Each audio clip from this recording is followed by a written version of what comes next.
Please like, share and subscribe. My Master. Kabanata 1181 hanggang 1190. Ang katayuan ng mga medikal na nagsasaka sa mundo ng paglilinang. Habang naglalabas ng lason mula sa Five Elements Beast Demon Soul, inilabas niya ang kanyang espiritual na kamalayan sa Black Lotus Space upang pagmasdan ang labas ng mundo. Hindi niya inaasahan na pagkatapos na mailabas ang kanyang espiritual na kamalayan sa Black Lotus Space, siya ay magtatagumpay kaagad.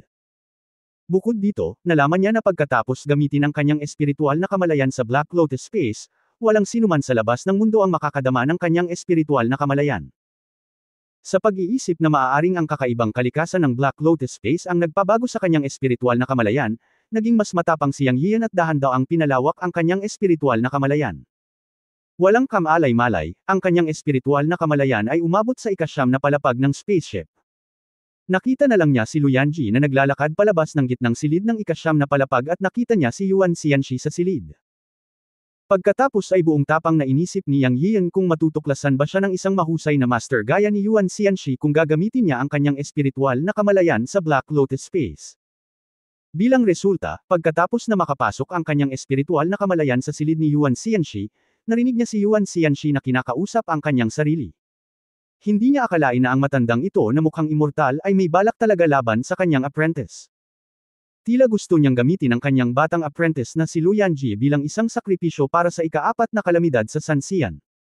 Alam na ngayon ni Yang Yian ang totoong mukha ni Master Yuan, o dapat ko bang tawagin siyang Yuan Chenhuan? Ang mga mukhang immortal ay hindi kinakailangang mabubuting tao, at ang may mukha na puno ng laman ay hindi naman masasamang tao. May isang bagay na hindi masyadong naiintindihan ni Yang Yian.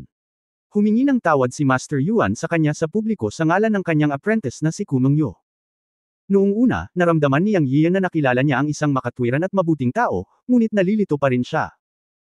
Ngunit sa sandaling ito, ang pagdududa ni Yang Yian sa kanyang puso ay nadagdagan ng higit sa 10 beses, dahil si Master Yuan ay isang taong maaaring gamitin ang kanyang apprentice bilang isang sakripisyo para sa kanyang sariling kapigatian.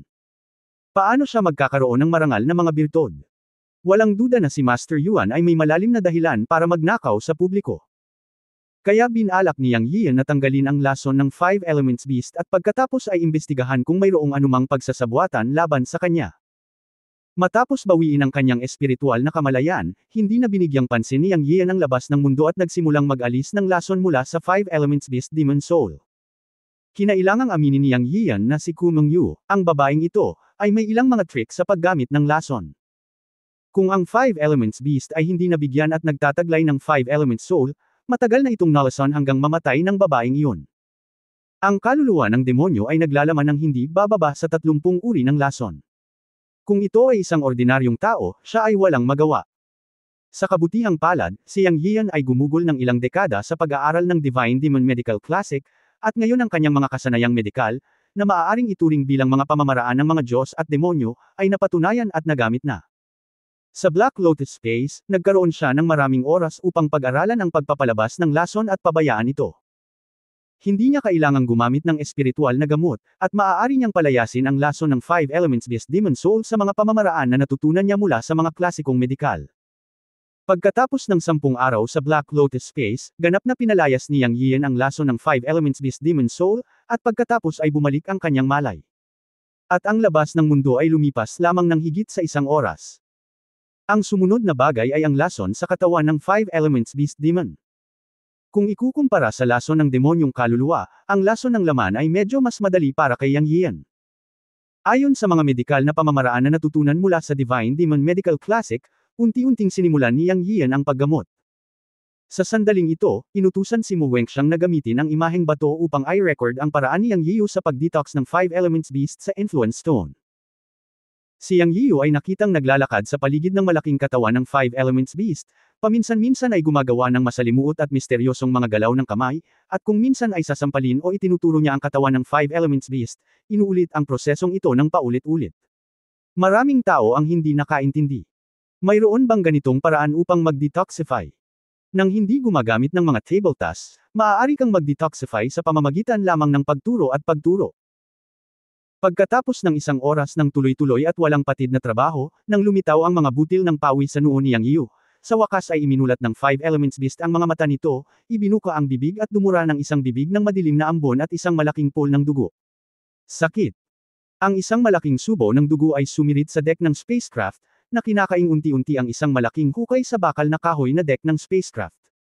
Napabuntong hininga ang mga nanunood, na sapat na upang ipakita kung gaano kalakas si Kumang Yu sa paggamit ng lason. Sa kabilang banda, ipinakita rin ito na ang Five Elements Beast ay hindi nalason hanggang sa mamatay, na isang napakalakas na hayop ng langit at lupa.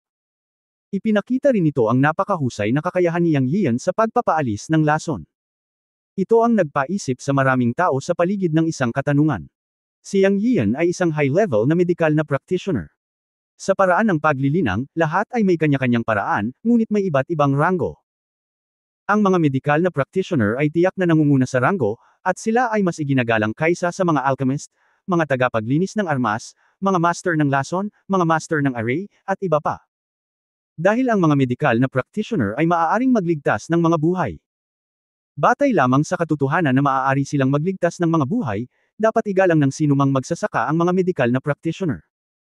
Sa mundo ng cultivation, ang posisyon ng mga medical practitioner sa cultivation ay ganap na nangingibabaw, dahil napakahirap maging medical practitioner. Ang mga medikal na practitioner ay dapat nabihasa sa pharmacology at mga katangian ng iba't ibang espiritual na gamot. Anumang likas na kayamanan na maaaring maging gamot, kahit na isang piraso ng bato, ay dapat malaman ang mga katangian nito.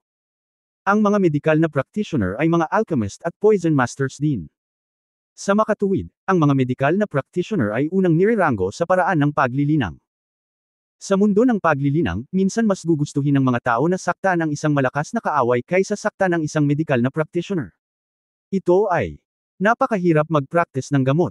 Kailangan mong malaman ang lahat at matutunan ang lahat.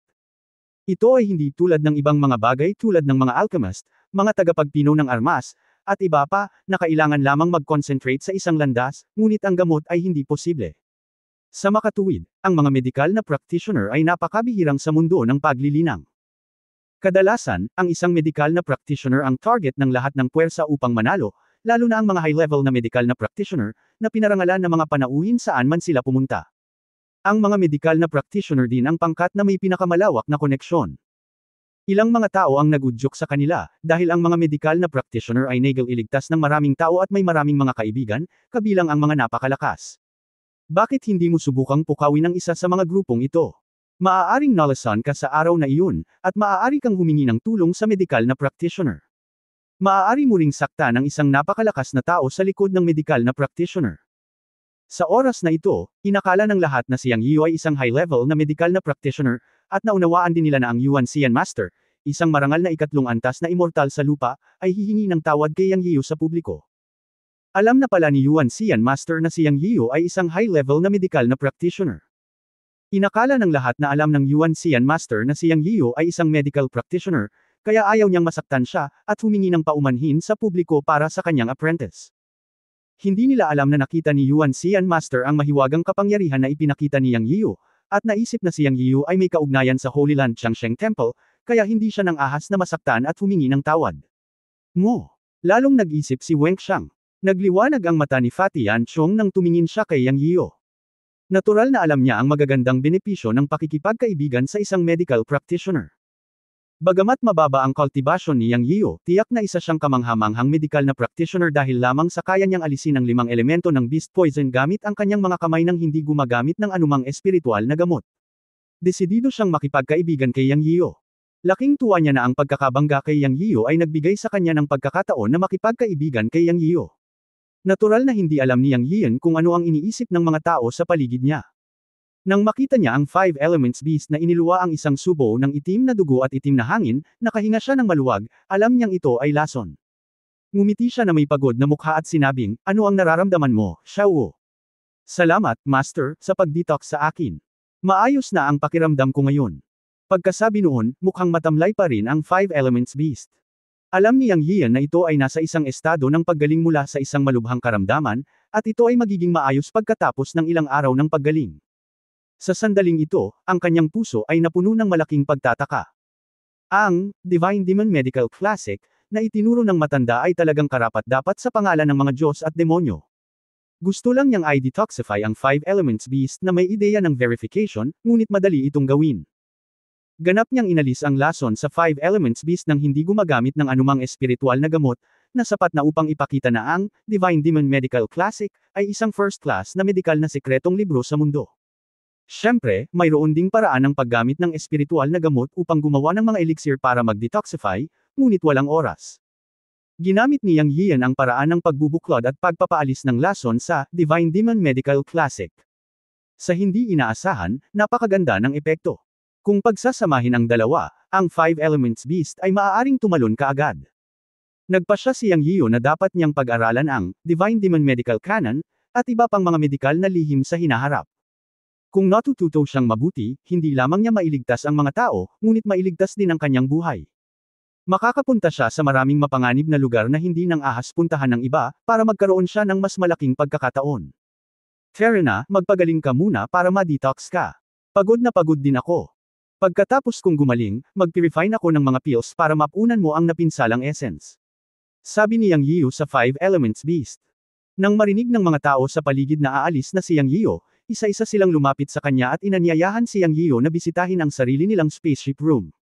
Maging si Mu Wenxiang at ang matabang lalaking si Yan Chong ay lumapit kay Yang Yiu na pumunta sa kanilang mga silid. Siyempre, ang ibig sabihin ni Mu Wenxiang ay patuloy na titira si Yang Yiu sa kanyang silid sa ikawalong palapag. Malinaw na naramdaman ni Yang Yiu na ang lahat ay masigasig sa kanya, ngunit siya ay medyo nalilito. Sa sandaling ito, hindi niya alam ang katayuan ng isang medical practitioner sa mundo ng cultivation. Ngumiti lang siya at magalang na tinanggihan ang kabaitan ng lahat, sa kadahilan ng kailangan pa niyang mag-refine ng ilang pills para sa Five Elements Beast. Kaya ayaw na siyang gambole ng lahat, at isa-isa silang naghiwa-hiwalay. Direktang sinundan ni Yang Yiu ang Five Elements Beast sa malaking silid na espesyal na inayos para sa Five Elements Beast sa unang palapag para gumaling. Bagamat isa itong Mount Spirit Beast, ang isang makapangyarihang espiritong hayop ay igagalang din at bibigyan ng magandang silid. Ngayon ay ayaw na niyang pumunta kung saan-saan, baka may makasira ulit sa Five Elements Beast. Kabanata 1182, Walang hangganang kadiliman, ako ang hari. Sa malaking silid, umupo si Yang Yiu na medyo pagod, at hinayla ng Five Elements Beast ang kanyang ulo at humiga sa sala. Napapikit si Yang Yiu at ngumiti, hindi ka ba kilala bilang Five Elements King? Paano ka nalason? Hinayla ng Five Elements Beast ang kanyang ulo at hindi naglakas loob na tumingin sa mga mata ni Yang Yiu, at bamulong, natutulog ako sa kwarto, na alam kong sumugod ang babaeng iyon, at walang sabi-sabi, isang buga ng itim na usok ang lumabas at ang buong katawan ko ay nanlambot. Pagkatapos ay pinapante niya ako sa kubyerta, at pagkatapos kong hikayatin ang aking kapangyarihan na dalisean ang lason sa aking katawan, ang maput na babae na iyon ay minsang nilason ako ng 5 beses na magkasunod, sa bawat pagkakataon ay mas nakakalason kaysa sa huli, at pagkatapos ay nahimatay ako. Ngumiti si Yang Yiu at hindi na nagtanong pa. Matagal na niyang nahulaan na ganito na ang nangyari, kung hindi dahil sa marahas na ugali ng Five Elements Beast, na baligtad na sana niya ang mundo. Maaari siyang magpatuloy sa pagkalason ng 5 beses ni Ku Mengyu na talagang napakalakas. Kung siya, patuloy na tanong, makakasakit ito sa pagpapahalaga sa sarili ng Five Elements Beast. Okay, ito ay isang aral na dapat mong tandaan. Kung hindi ka masyadong mayabang at nagtakda ng mga paghihigpit sa silid habang natutulog, bakit ka lalason? Tumingin sa kanya si Yang Yian at sinabi, ibinaba ng Five Elements Beast ang ulo nito at sinabi sa mahinang boses, naaalala ko. Salamat, guro, sa pagkakataong ito. Makikitang labis na hamina ang kay-abangan ng Five Elements Beast. Hindi nito tinatawag ang sarili nitong hari ngunit tinatawag ang sarili nitong, ako. Alam ni Yang Yian na ito ay isang magandang bagay para sa Five Elements Beast. At least mas magiging vigilant siya kapag lumabas siya in the future. Huwag kang mag-alala tungkol dito. Ito ay isang purple na gintong tableta. Magiging maayos kapag katapos mong kunin ito. Napakaraming tao sa labas ngayon lang, kaya hindi ko inilabas. Habang nagsasalita si Yang Yian, isang purple gold pill ang lumipad papunta sa Five Elements Beast gamit ang isang pitik ng kanyang daliri. Ito ang tableta na ginawa niya noong siya ay nasuri ni Lu Haitang sa silid ni Lu Haitang noong nakaraang pagkakataon. Hindi niya ito gaanong kinuha, ngunit ito ay madaling gamitin ngayon. Ang purple gold pill ay isang pill na partikular para sa kaluluwa. Siya at ang Five Elements Beast ay kumuha ng isa upang palitan ang kapangyarihan ng kaluluwa. Pagkatapos magpino ng purple gold pill, ang pagod na espiritu ni Yang Yian ay natangay. Iminulat niya ang kanyang mga mata at nakita niya na nagsasanay pa rin ang 5 elementong hayop. Sa labas ng bintana, madilim sa labas. Nang makita ang gabi, naisip ni Yang Yian ang eksena bago ang Black Lotus Space. Muli siyang pumasok sa Black Lotus Space na may paggalaw sa kanyang puso. Sa walang hangganang kadiliman, inilabas niya ang kanyang espiritual na kamalayan. Walang makakapansin sa paglabas ng espiritual na kamalayan sa Black Lotus Space, kahit si Yuan Shinhuan, ang Yuan Xian Master ng ikatlong antas ng Earthly Immortal, ay hindi napansin ito. Kaya't handa si Yang Yian na palayain ang kanyang espiritual na kamalayan at maglibot-libot. Matapos makapasok sa Black Lotus Space at palawakin ang kanyang espiritual na kamalayan, madilim din sa labas. Tanging ang mga bituin sa itaas ng siyam na langit ay nagbabadya. Biglang naramdaman ni Yang Yian na ang kanyang espiritual na kamalayan sa itim na bato ay magiging ilang beses na mas talamak kaysa sa araw, at pakiramdam niya ay parang isda sa tubig. Sa tingin ko ito ay dahil sa walang hangganang kadiliman ng itim na lotus space na ginagawang mas mahusay ang espiritual na kamalayan sa gabi. Matapos ilabas ang kanyang espiritual na kamalayan sa pamamagitan ng Black Lotus Space, naramdaman ni Yang Yian na siya ay nagbagong anyusa, hari ng walang hanggan na kadiliman, at nagkaroon ng pakiramdam ng pagiging makapangyarihan. Sa kaunting pananibik, dumiretso ang kanyang espiritual na kamalayan sa ikasyam na palapag ng spaceship. May 3 silid sa ikasyam na palapag. Sa pagkakataong ito, handa na ang espiritual na kamalayan ni Yang Yian na tingnan sila isa-isa. Pagdating niya sa unang silid, nalaman ni Yang Yian na talagang may pagbabawal. Sa oras na ito, hindi niya alam kung ang kanyang espiritual na kamalayan ay maaaring masira ang pagbabawal, ngunit naisip niya na imposibleng masira ito, at kahit na ang espiritual na kamalayan ay sapat na malakas upang masira ang pagbabawal, ito ay matutuklasan ng mga tao sa silid. Siya, aalis na sana, ngunit, kalikasan ng tao, kapag mas mahigpit na binabantayan at hindi nakikita ang isang lugar, mas magiging mausisa ito. Naisip ko sa aking puso na kailangan kong makita kung ano ang nasa silid na ito. Anong meron sa kwarto? May ban talaga. Sa isip ni Yang, ito ay isang espiritual na kamalayan lamang ngayon, kaya't hindi mahalaga kung ito ay natuklasan, at bawiin na lamang niya ito sa lalong madaling panahon. Kaya't handa siyang tumama sa pagbabawal. Sa oras na ito, ang buong gabi ay bumabagsak, at walang ilaw sa spaceship. Ang espiritual na kamalayan ni Yang Yian ay lumapit sa silid at biglang sinubukang tamaan ang pagbabawal sa silid. Ngunit sa sumunod na sandali, bigla siyang na-miss. Nakakita siya ng saradong pinto sa dilim sa pagkatulala. Nang itulak niya ng malakas ang pinto, nakita niyang nawala na ang pinto. O dumiretso siya sa pinto ng walang sagabal. Siya, madaling dumaan sa paghihigpit. At hindi niya hinawakan ang paghihigpit. Tila na ang kanyang espiritual na kamalayan at ang paghihigpit ay ganap na dalawang magkaibang carrier. Ang paghihigpit ay walang epekto sa kanyang espiritual na kamalayan, na walang silbi. Nagdulot ito ng pagkalito ni Yang Yian saglit, ngunit pagkatapos niyang matauhan, labis siyang natuwa at iniugnay ang pagbabago ng espiritual na kamalayan sa Black Lotus Space. Kung iisipin, maaari lamang itong maging epekto ng Black Lotus Space, dahil alam niya na ang ordinaryong espiritual na kamalayan ay babalik kapag naranasan nito ang paghihigpit. Ngayon ang kanyang pag-unawa sa Black Lotus Space ay tumaas ng malaki, at nararamdaman niya ang higit at higit na misteryo tungkol sa Black Lotus. Naisip niyang mahahanap niya ang Black Lotus Spirit para pag-aralan itong mabuti kapag may oras siya. Anong uri ng pag-iral siya, ang pagkakatawang tao ng unang itim na lotus sa sinaunang mundo, at kung anong mga mahiwagang kapangyarihan ang magagamit niya at hindi alam. Iniisip ngayon ni Yang Yian na medyo kakaiba na makuha ang mga buto ng itim na lotus.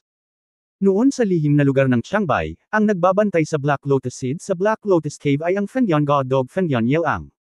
Ang Fengdian God Dog ay pinigilan sa Black Lotus Cave ni Bai Changmei, ang may-ari ng Dragon Slaying Sword, at pinigilan sa loob ng 3,000 taon. Noon, halos mabaliw ang Fengdian God Dog sa pagsupil.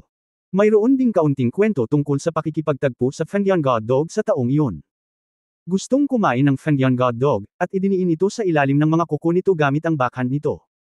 Dahil dito, galit na galit ang matanda at direktang hiniram ang kanyang katawan para takutin ang Fengdian God Dog gamit ang kanyang makapangyarihang kaluluwa. Siyempre, ang pinakamakapangyarihang bagay ay ang matanda ay nagsagawa ng handprint. Sa mga salita ng matandang lalaki, ito ay ang Immortality Seal, na siyang mahiwagang kapangyarihan na nilikha niya at ipinasa sa pinakamatandang kapatid sa mundo ng paglilinang. Hanggang ngayon, malinaw na natatandaan ni Yang Yian na nang isagawa ng matanda ang Immortality Seal, isang runang lumitaw, na agad na natakot sa Fengdian God Dog. Nagulat itong sabihin ang pangalan ng Immortality Seal at ang Immortality Temple, at pagkatapos ay direktang natakot ito. Nang maglaon, tinanong ni Yang Yiu ang matanda at nalaman na ang Seal of Immortality ay ang mahiwagang kapangyarihan na ipinasa sa pinakamatandang kapatid na lalaki, at ang Temple of Immortality ay ang puwersang itinatag ng panganay na nakatatandang kapatid. Pagkatapos noon, binuksan niya ang chain trapping chain sa Fengdian God Dog. Sa oras na iyon, tinulungan din siya ng master na pinuhin ang chain trapping chain, na sinasabi na ito ay isang fairy weapon at bagay din kay Bai Changmei. Nang maglaon, ibinigay ni Yang Yiyu ang tanikala na nakakapit ng demonyo sa kanyang panganay na manugang na si Zhao Nan. Sa oras na iyon, naalala ko na sinabi ng Fengyan God Dog na ang mga buto ng itim na lotus ay iniwan para sa nakatalagang tao. Hindi alam ni Yang Yiyu kung siya ang nakatadhanang tao, gayunpaman, ang mga buto ng itim na lotus ay nakuha sa oras na iyon. Ngayon ay ganap na itong naging itim na lotus sa dagat ng kanyang kamalayan. Hanggang ngayon, si Yang Yiyu ay may mga walang laman na buntong hininga kapag iniisip ito. Noong panahong iyon, sinabi rin ng Fengyan God Dog ang sikreto ng God Cemetery, na sinasabing si Bai Changmei ang tagapag-alaga ng God Cemetery. Nang maglaon, nakilala niya si Lu Changqiu sa Earth na naghahanap din ng God Cemetery. Maya-maya, pumasok na lang si Lu Changqiu sa God Cemetery. Bukod dito, nang siya ay papunta sa Mountain and Sea Realm, siya at si Lu Zuozi ay pumunta sa sinaunang libingan ng Qin Dynasty sa ilalim ng Shigu Mountain sa kanyang bayan, na siyang gateway sa God Cemetery. Ayon sa Ghost Repairer na si Meng Yi na nakilala sa sinaunang puntod ng Qin Dynasty, sinabi sa kanya ni Yang Yiyu na ang unang emperador ay pumasok din sa God Cemetery. Sa oras na iyon, nahulaan niya na ang God Cemetery ay tiyak na hindi magandang lugar, ngunit hindi siya naglakas loob na pumasok. Hindi siya makapasok sa oras na iyon. Kalalabas lang niya at bumalik sa Mountain and Sea Realm matapos malaman ang pasukan. At ngayon na iniisip ito ng Black Lotus, posibleng inilabas ito ni Bai Changmei mula sa God Cemetery. Sa madaling salita, ang malakas na mutation ng espiritual na kamalayan ay nagpaparamdam kay Yang Yiyan na lalong misteryoso tungkol sa Black Lotus. Iniisip ang mga nakaraang lihim na ito sa isang iglap, mapait na ngumiti si Yang Yiyan at sinabi sa sarili, masyado akong nag-iisip. Tiyak na hindi magandang lugar ang God Cemetery. Tingnan natin kung ano ang pinag-uusapan ng kwartong ito at bumalik para makipag-usap sa espiritu ng Black Lotus. Sa oras na ito, bumalik si Yang Yiyan sa kanyang katinuan at narinig ang isang napakapamilyar na boses na nagmumula sa gilid ng silid. Ang boses na ito ay masyadong pamilyar kay Yang Yiyan na may maraming dilag.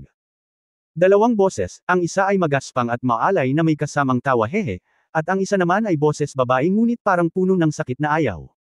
Dahil dito, si Yang Yiyan ay lihim na nakadama ng malas, ngunit siya ay natangay pa rin ng espiritual na kamalayan.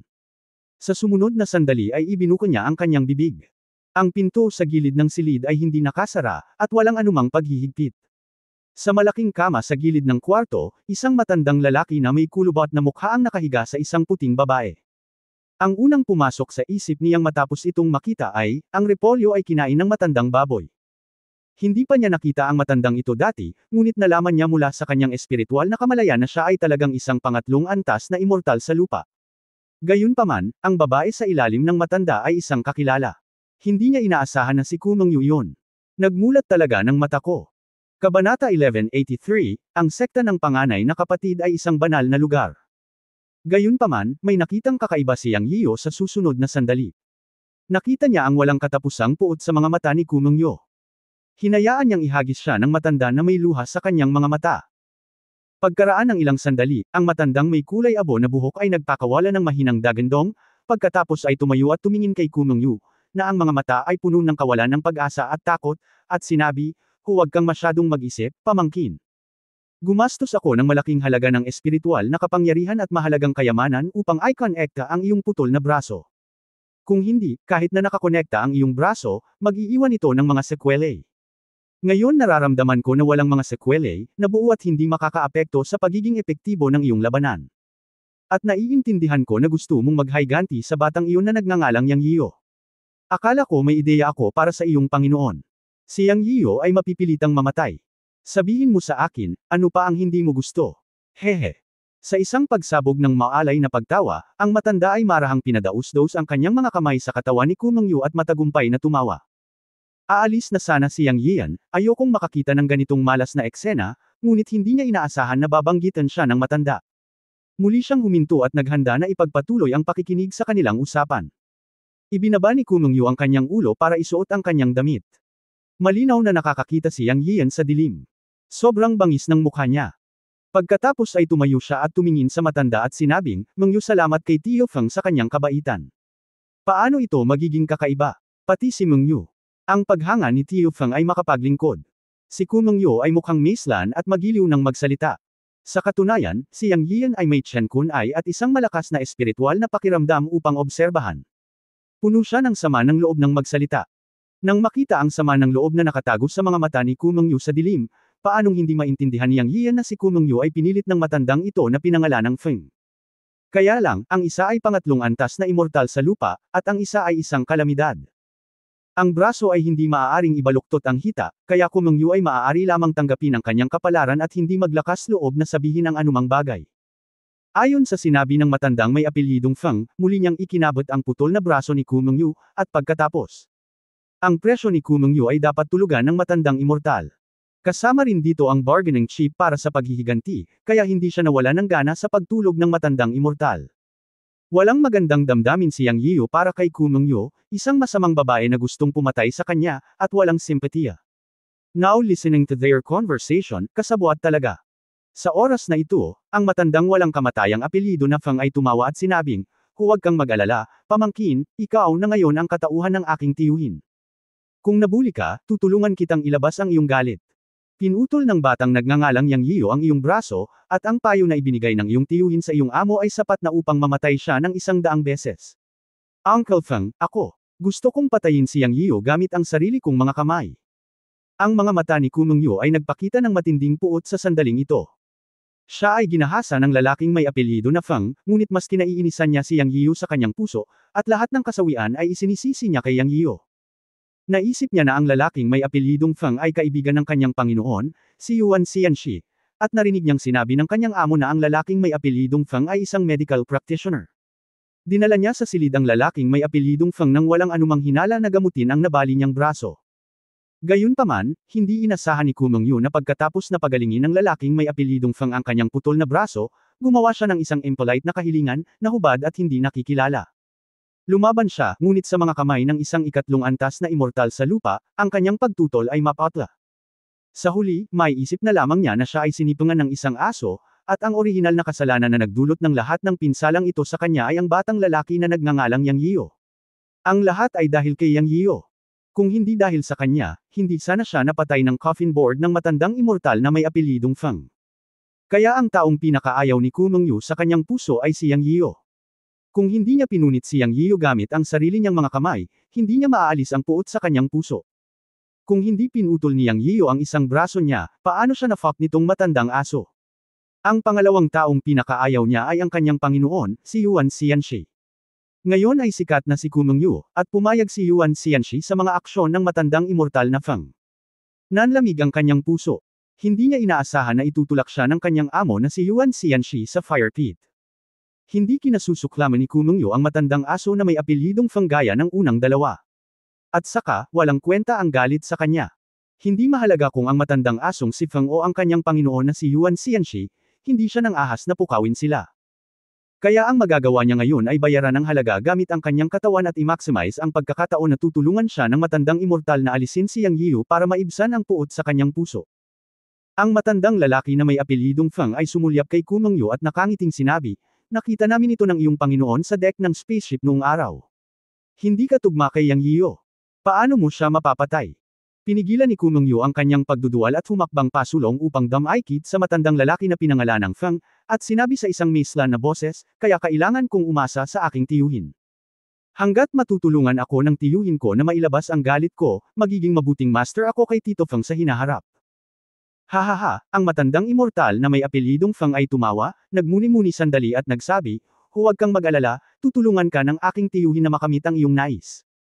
Nabalitaan kong pupunta si Yang Yiu sa Taihuang Star Sea sa pagkakataong ito. Sa panahong iyon, magiging madali na siyang patayin sa Taihuang Star Sea at wala nang magiging problema sa hinaharap. Sa panahong iyon, ang aking Panginoon ay magkakaroon ng dalawang walang silbing alagad na kapwa nasa huling yugto ng kapigatian. Magiging madali para sa kanila na tulungan kang patayin si Yang Yiu at ilabas ang iyong galit. Uncle Master, bakit po kayo mag-abala? Bakit hindi na lang siya patayin sa spaceship? Hanggat kaya mo siyang supilan, ako na mismo ang makakapira-piraso sa kanya. Mabangis na sabi ni Kumengyu. Ang kanyang hinanakit na tono ay nagpalamig kay Yang Yiu, na nagkatawang tao bilang isang espiritual na kamalayan sa kadiliman. Nagulat siya at palihim na bamulong, mukhang desidido ang babaeng ito na patayin ako. Seryosong sinabi ng matandang lalaki na may apelyidong Feng, "Hindi mo pa alam, ang mahiwagang kapangyarihan ni Yang Yiu na ginamit niya sa pagharap sa iyo sa deck ng sasakyang pangkalawakan noong araw ay halos kapareho ng isa sa nangungunang tatlo sa Nine Holy Lands, ang Longevity Temple. Sa mga salita ng iyong Panginoon, sila ay nasa parehong lahi. Mayroong ika-8 siglo na ang batang pinangalanang Yang Yiyu ay mula sa Holy Land Longevity Temple. Kahit na hindi, dapat ay may malapit siyang kaugnayan sa Longevity Temple. Kaya hindi mo siya pwedeng patayin sa labas. Hindi mo pa malalaman ang katakutan ng Longevity Temple, ngunit masasabi lamang sa iyo ng Uncle Master na kami ng iyong Panginoon na si Yuan Xianxi ay, ang ikatlong antas na mga immortal sa lupa ay, mga langgam sa mata ng ilang makapangyarihang tao sa Changsheng Palace. Ang pagpatay kay Yang Yiyu ay madali, ngunit walang sino man ang makatiis sa galit ng Changsheng Palace. Paano kung si Yang Yiyu ay isang alagad ng isang malaking shot sa Changsheng Palace? Kung papatayin si Yang Yiyu, tiyak na matutuntun siya ng Changsheng Palace. Sa oras na iyon, ang mga tulad ko at ng iyong Panginoon ay walang magagawa kundi ang tumakas, at kung maaari tayong tumakas ay hindi pa rin alam. Kaya hindi maaaring patayin si Yang Yiyu dito. Maaari lamang siyang patayin sa Taihuang Star Sea, dahil ang mga patakaran ng Taihuang Star Sea ay kakaiba at walang koneksyon sa labas ng mundo. Hindi malaman ng Changsheng Palace kung pinatay si Yang Yiyu. Kung may pumatay sa isang tao sa Taihuang Star Sea, kahit napatayin niya ang banal na anak o ang banal na anak na babae ng banal na lupain, ang siyam na mga banal na lugar ay may karaniwang tuntunin na hindi na sila matuntan pagkatapos. Maghintay ka ng ilang araw. Pagpasok mo sa Taihuang Star Sea, ako, ang iyong tiyuhin, ay mag-aayos ng 2 disipulo upang tulungan kang patayin si Yang Yiyu. Pagkatapos ikaw ay magiging biktima sa iyong mga kamay. Hahaha, tiyo, sapat na ba ako sa iyo? Habang nagsasalita, ang matandang immortal ay minasa si Kumeng Yu, at ang huli ay nakipagtulungan sa kanya sa pamamagitan ng pagsigaw ng marahan. Nakaramdam si Yang Yiyu ng lamig sa kanyang puso at hindi na tumingin. Ito ay masyadong mapahamak eye-catching. Matapos niyang marinig ang 4 na salitang, Eternal Life Temple, nagulat siya sa lahat, dahil sinabi ng Master na ang Eternal Life Temple ay ang sekta na itinatag ng panganay na nakatatandang kapatid. Hindi niya inaasahan na ang sekta na itinatag ng maalamat na pinakamatandang kapatid na lalaki ay magiging isa sa 3 nangungunang puwersa sa 9 na banal na lugar sa mundo ng paglilinang. Excited talaga siya. Ang sekta ng panganay na nakatatandang kapatid ay isang banal na lugar. Sa wakas ay magkakaroon na siya ng backer sa hinaharap. Pagkaraan ng ilang sandali, sinabi ni Kumeng Yu, kung gayon, susundin ko ang iyong pagsasaayos, tiyuhin. Ang matandang immortal na may apelyidong Feng ay ngumisi at sinabing, okay, pero kapag kailangan ng tiyuhin ang tulong mo, dapat na mayroon kang maliit na duwende anumang oras, hihihi. Siyempre, Tito will rest assured. Pilit na ngumiti si Kumeng Yu. Okay, little goblin, magpahinga ka na. Hahanapin ko ang iyong master para pag-usapan ang isang bagay. Ang iyong usapin ay nasa kamay ng aking tiyuhin. Ang walang kamatayang matandang may apelyidong Feng ay tumayo at sinabi, salamat, Tito. Ang mga mata ni Kumeng Yu ay kumislap ng apoy. Sa kadiliman, aalis na sana si Yang Yiyu, ngunit nang marinig niyang sinabi ni Feng na hahanapin niya si Master Yuan Xian, ginalaw niya ang kanyang isip at tahimik na sumunod kay Feng. Pagkalipas ng ilang minuto, dumating si Feng sa kwarto ni Master Yuan Xian. Sa oras na ito, si Master Yuan Xian ay naglalaro ng isang piraso ng imaging stone sa kanyang kamay. Tumingin siya kay Feng at pumasok at sinabing, Old Ghost Feng, isinakripisyo ko ang apprentice ko. Sana huwag mong kalimutan ang mga pangako mo sa akin, kung hindi, hinding-hindi kita bibitawan. Hahaha, Yuan Chenhuan, matandang makamandag na nilalang, ikaw at ako ay pareho lang. Huwag mag-alala, hanggat malaki ang katawan ng kapahamakan ng iyong munting apprentice, tiyak na tutulungan kitang pinuhin ang likas na pinagmulan ng lason sa kanyang katawan. Sa panahong iyon, ikaw, ang matandang makamandag na nilalang, ay talagang magiging dalubhasa sa pag-atake ng lason. Bakit mag-alala na hindi makaligtas sa ika-4 na nakakalat na immortal na kalamidad?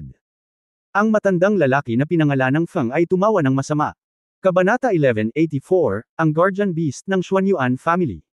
Nagtago si Yang Yian sa isang sulok ng bulwagan kasama ang kanyang espiritual na kamalayan, at narinig ang 2 tao na nag-uusap at lihim na sinumpa sila dahil sa pagiging walang hiya. Sa oras na ito, si Yuan Xianxi Yuan Chenhuan ay sumimangot, iwinagayway ang kanyang kamay at nagtakda ng pagbabawal sa silid, at pagkatapos ay sinabi sa malalim na boses, Feng Yinyang, mag-ingat kapag nagsasalita ka. Ang negosyo ko ay buhay at kamatayan. Kung marinig ito ng aking munting alagad at masira ang aking negosyo, hinding-hindi kita pababayaan. Lihim na tumikim si Yang Yian, at nakaramdam ng labis na kahihiyan kay Yuan Xianxi Yuan Chenhuan. Naisip din niya na dahil kinalkula pa niya ang sarili niyang alagad, wala siyang pinagkaiba sa isang demonyo. Kung hindi masyadong makapangyarihan ang 2 matandang immortal, gusto na nilang patayin sila. Matapos makinig sa mga salita ni Yuan Chenhuan, alam na niya ngayon na ang matandang lalaki na may apelyidong Feng ay tinatawag na Feng Yinyang. Ito ay isang napakakaibang pangalan, at itinala niya ang pangalang ito sa kanyang isipan. Sa oras na ito, tumawa si Feng Yinyang at sinabing hindi sumasang-ayon, ikaw na matandang lason, isang third-turn Earth Immortal, natatakot ka pa ba na ang iyong munting apprentice ay makatakas mula sa iyong palad? Si Lu Yanji ay isang mahusay na perpekto sa Fusion Realm, kaya ano ang silbi ng pagkatakot na maaari siyang pumunta sa langit? Huwag kang magsalita ng walang kaparirikan, matandang aswang Feng. Gaano ka sigurado sa masamang lason sa katawan ng aking munting apprentice? Tanong ni Yuan Chenhuan. Feng Yinyang. Nag-isip sandali at nagsabi, ang masamang katawan ng lason ay bihira sa mundo, na kilala bilang hurno ng 10,000 lason. Kung ang masamang lason na katawan ay ganap na nabuo, kung gusto mong kunin ang masamang lason at ilipat ito sa iyo, sa totoo lang, sa aking kasalukuyang mga kasanayan sa medikal, maaari lamang akong maging 50 hanggang 50, at hindi ako lubos na sigurado. Kumunat ang noo ni Yuan Chenhuan. Sa katunayan, maraming beses na niyang naitanong ito kay Feng Yinyang, ngunit habang papalapit ito sa dulo, mas kinakabahan siya. Ngayong malapit ng malinang ang masamang katawan ng kanyang munting apprentice na si Lu Yanji, talagang nag-aalala siya at puno ng tensyon. Dahil malapit na ang ika-4 na immortal na kapigatian ni Yuan Chenhuan, wala siyang tiwala na makaligtas sa ika-4 na makalangit na kapigatian, at inilagay ang lahat ng kanyang kayamanan sa kanyang batang apprentice na si Lu Yanji. Hanggat ang katawan ng kasamaan at lason ni Lu Yanji ay ganap na nabuo, hahayaan niya si Feng Yinyang na gamitin ang sining ng medisina upang kunin ang masamang lason sa katawan ni Lu Yanji at ilipat ito sa kanya. Sa panahong iyon, lubos siyang magtitiwala na makaliligtas sa ika-4 na walang kamatayang kapigatian. Gayunpaman, hindi madaling ilipat muna ang masamang lason, at ang mga kinakailangan para sa mga kasanayang medikal ay napakataas. Ang mga medikal na kasanayan ni Feng Yinyang ay itinuturing na kilala sa mundo ng paglilinang, ngunit mayroong isang masamang bagay. Ang matandang ito ay may pagnanasa at matagal nang nakatingin sa kanyang apprentice na si Kumeng Yu. Nagkasundo silang dalawa. Binili ni Yuan Chenhuan ang kanyang panganay na apprentice na si Kumeng Yu, at pagkatapos ay tinulungan siya ni Feng Yinyang na ilipat ang masamang lason.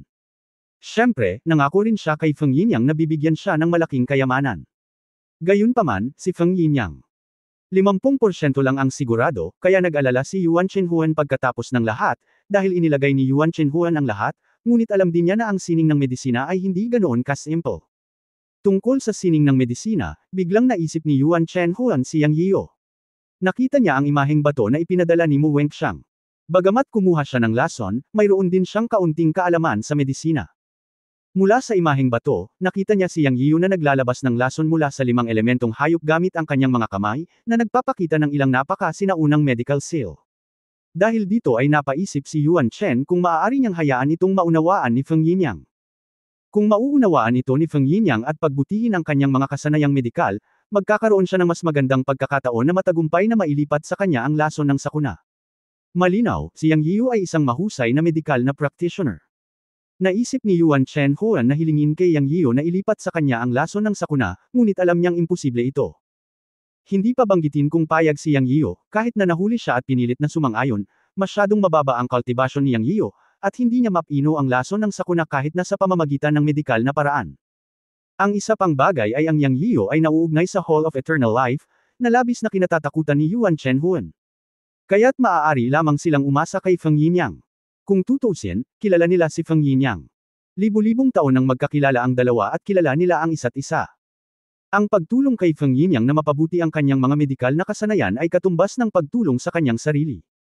Sa pag-iisip nito, ibinato ni Yuan Chenhuan ang imaheng bato sa kanyang kamay kay Feng Yinyang at sinabing, tingnan mo ito. Sana maintindihan mo. Naglalaman ito ng talaan ng epekto ni Yang Yiyan sa detoxification ng kanyang spiritual beast mount. Hindi ko akalain na medical practitioner pala talaga ang bata. Bukod dito, hindi siya gumamit ng anumang espiritual na gamot upang tumulong sa detoxification ng bundok. Umasa lamang siya sa ilang sinaunang medikal na selyo upang alisin ang lason ng bundok. Ito ay talagang kawili-wili. Nakinig si Feng Yinyang sa mga salita ni Yuan Chenhuan nang hindi pinapansin. Hindi siya naniniwala na ang isang maliit na fusion realm ay maaaring magkaroon ng anumang napakahusay na medikal na kasanayan. Sa industriyang medikal, ang medikal na kasanayan ay ang pinakanakakaubos ng oras na paraan. Ang paglilinang, talento, pag-unawa, at iba pa, ay kailangang-kailangan. Kung may ma-achieve ka sa medicine, entry level lang yan. Ang medikal na paraan ni Paul Wanxiang, napakadali bang magsanay.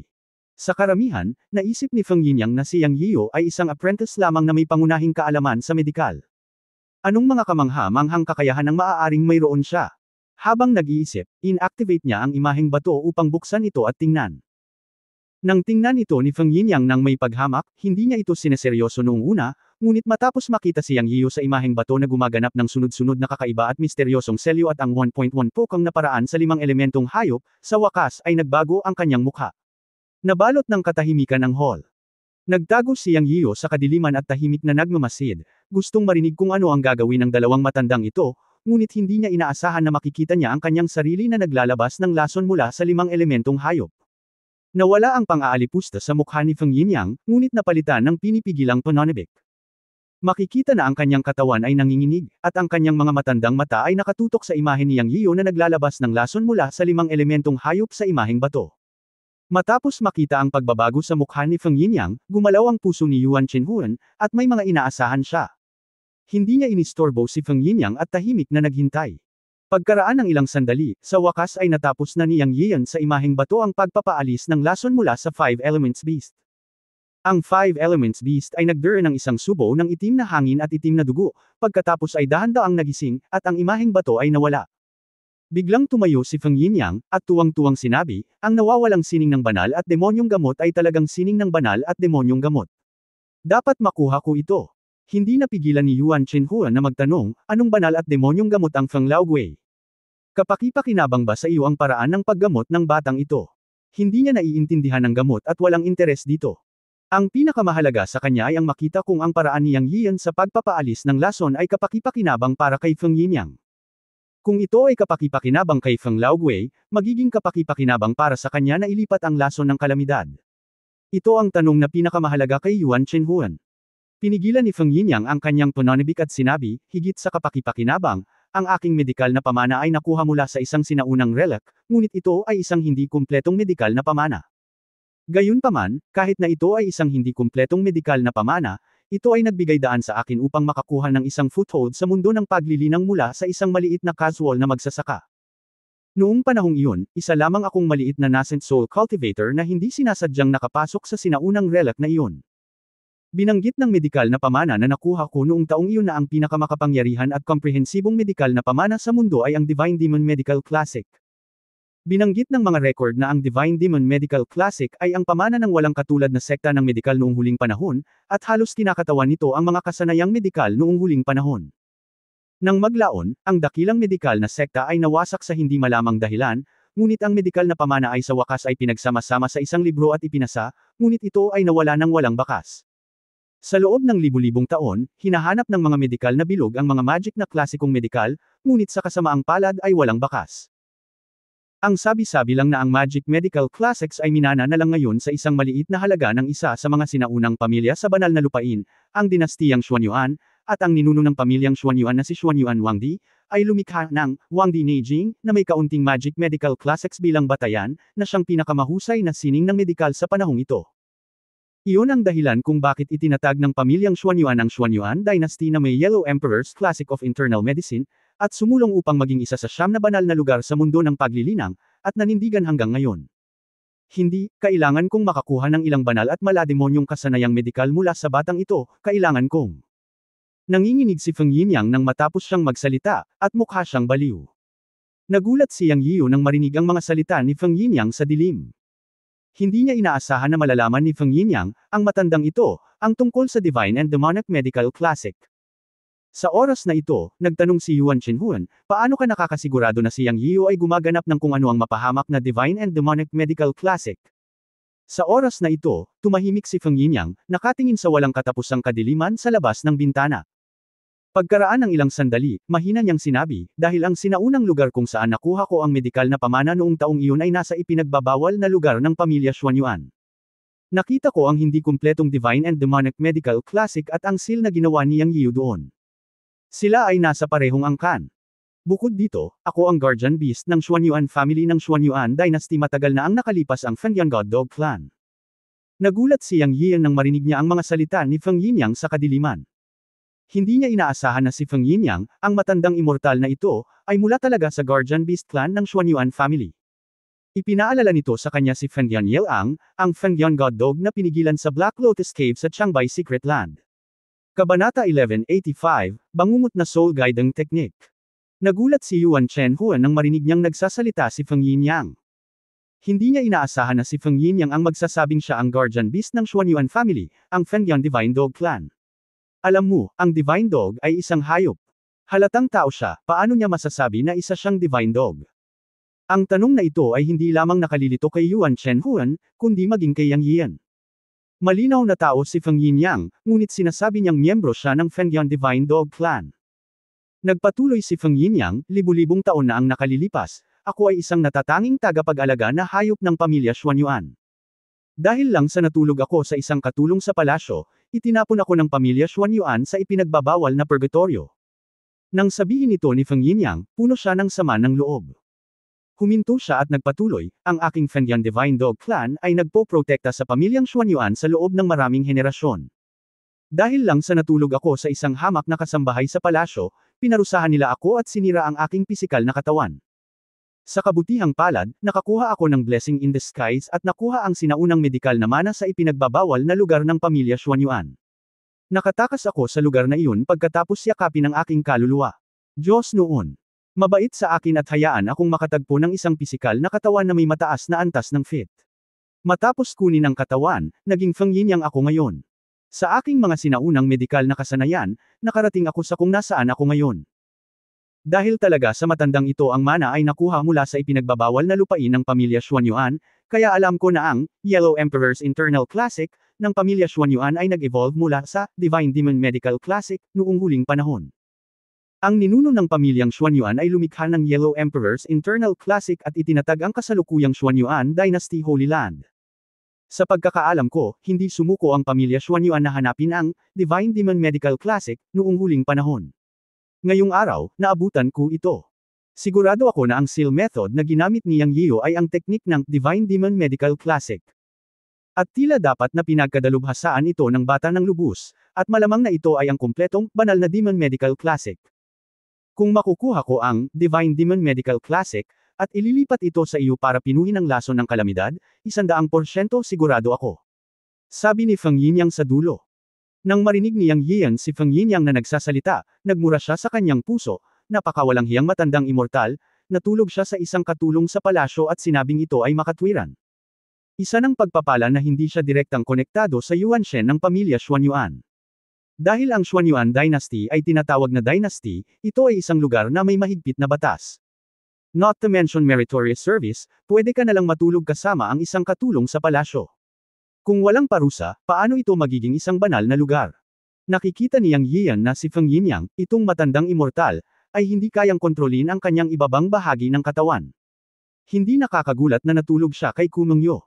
Nakikinig sa pag-uusap ni na Feng Yinyang at Yuan Chenhuan, ang dalawang matandang immortal ay mga ahas at daga sa isang pugad. Wala sa kanila ang magaling.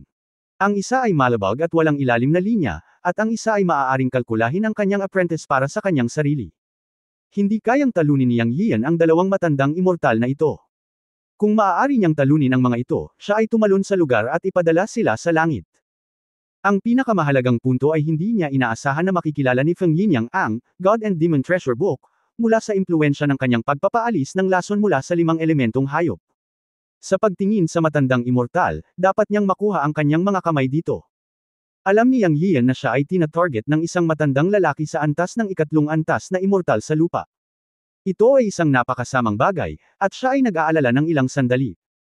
Nag-isip sandali si Yuan Chenhuan at sinabing, bakit hindi gawin ito sa spaceship at kunin si Yang Yian at hanapin ang kanyang kaluluwa para makuha ang Divine and Demonic Medical Canon. Sa isip ni Yuan Chenhuan, hanggat matutulungan niya itong matagumpay na mailipat ang lason ng sakuna, maglakas loob siyang gawin ang anumang bagay. Pagkatapos sabihin ito, ang puso ni Yang Yian ay nabitin.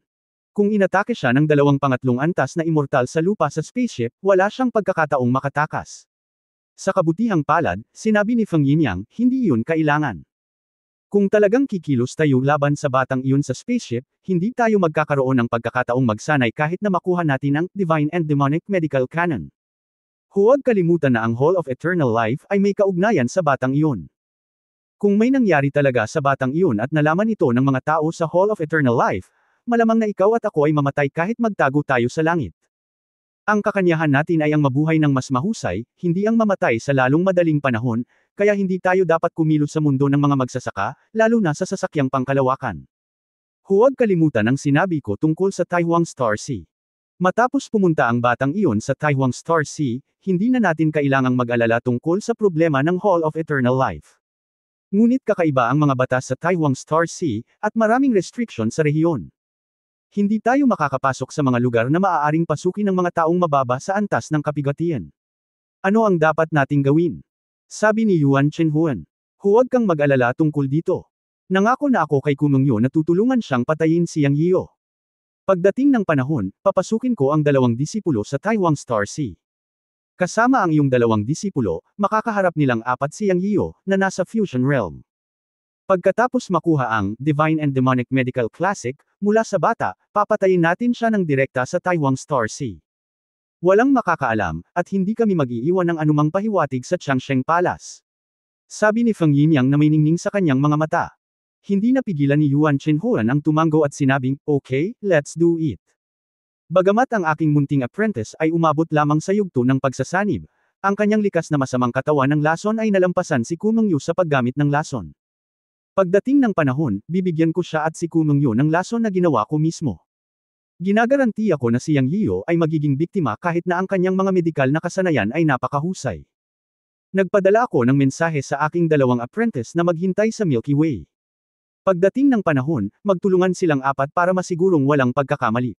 Hanggat makuha ko ang Divine Demon Medical Classic, upang matulungan kang ilipat ang masamang katawan ng lason, hindi ito magiging problema.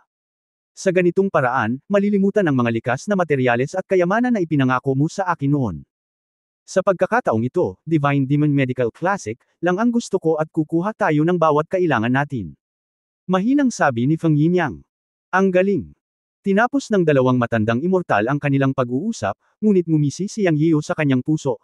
Sa pagkakataong ito, gagawin kong matatalo kayong 2 matandang immortal ng higit pa kaysa sa natatanggap mo. Lumabas siya sa kwarto ni Yuan Chenhuan. May balak ba talaga siya laban sa kanya?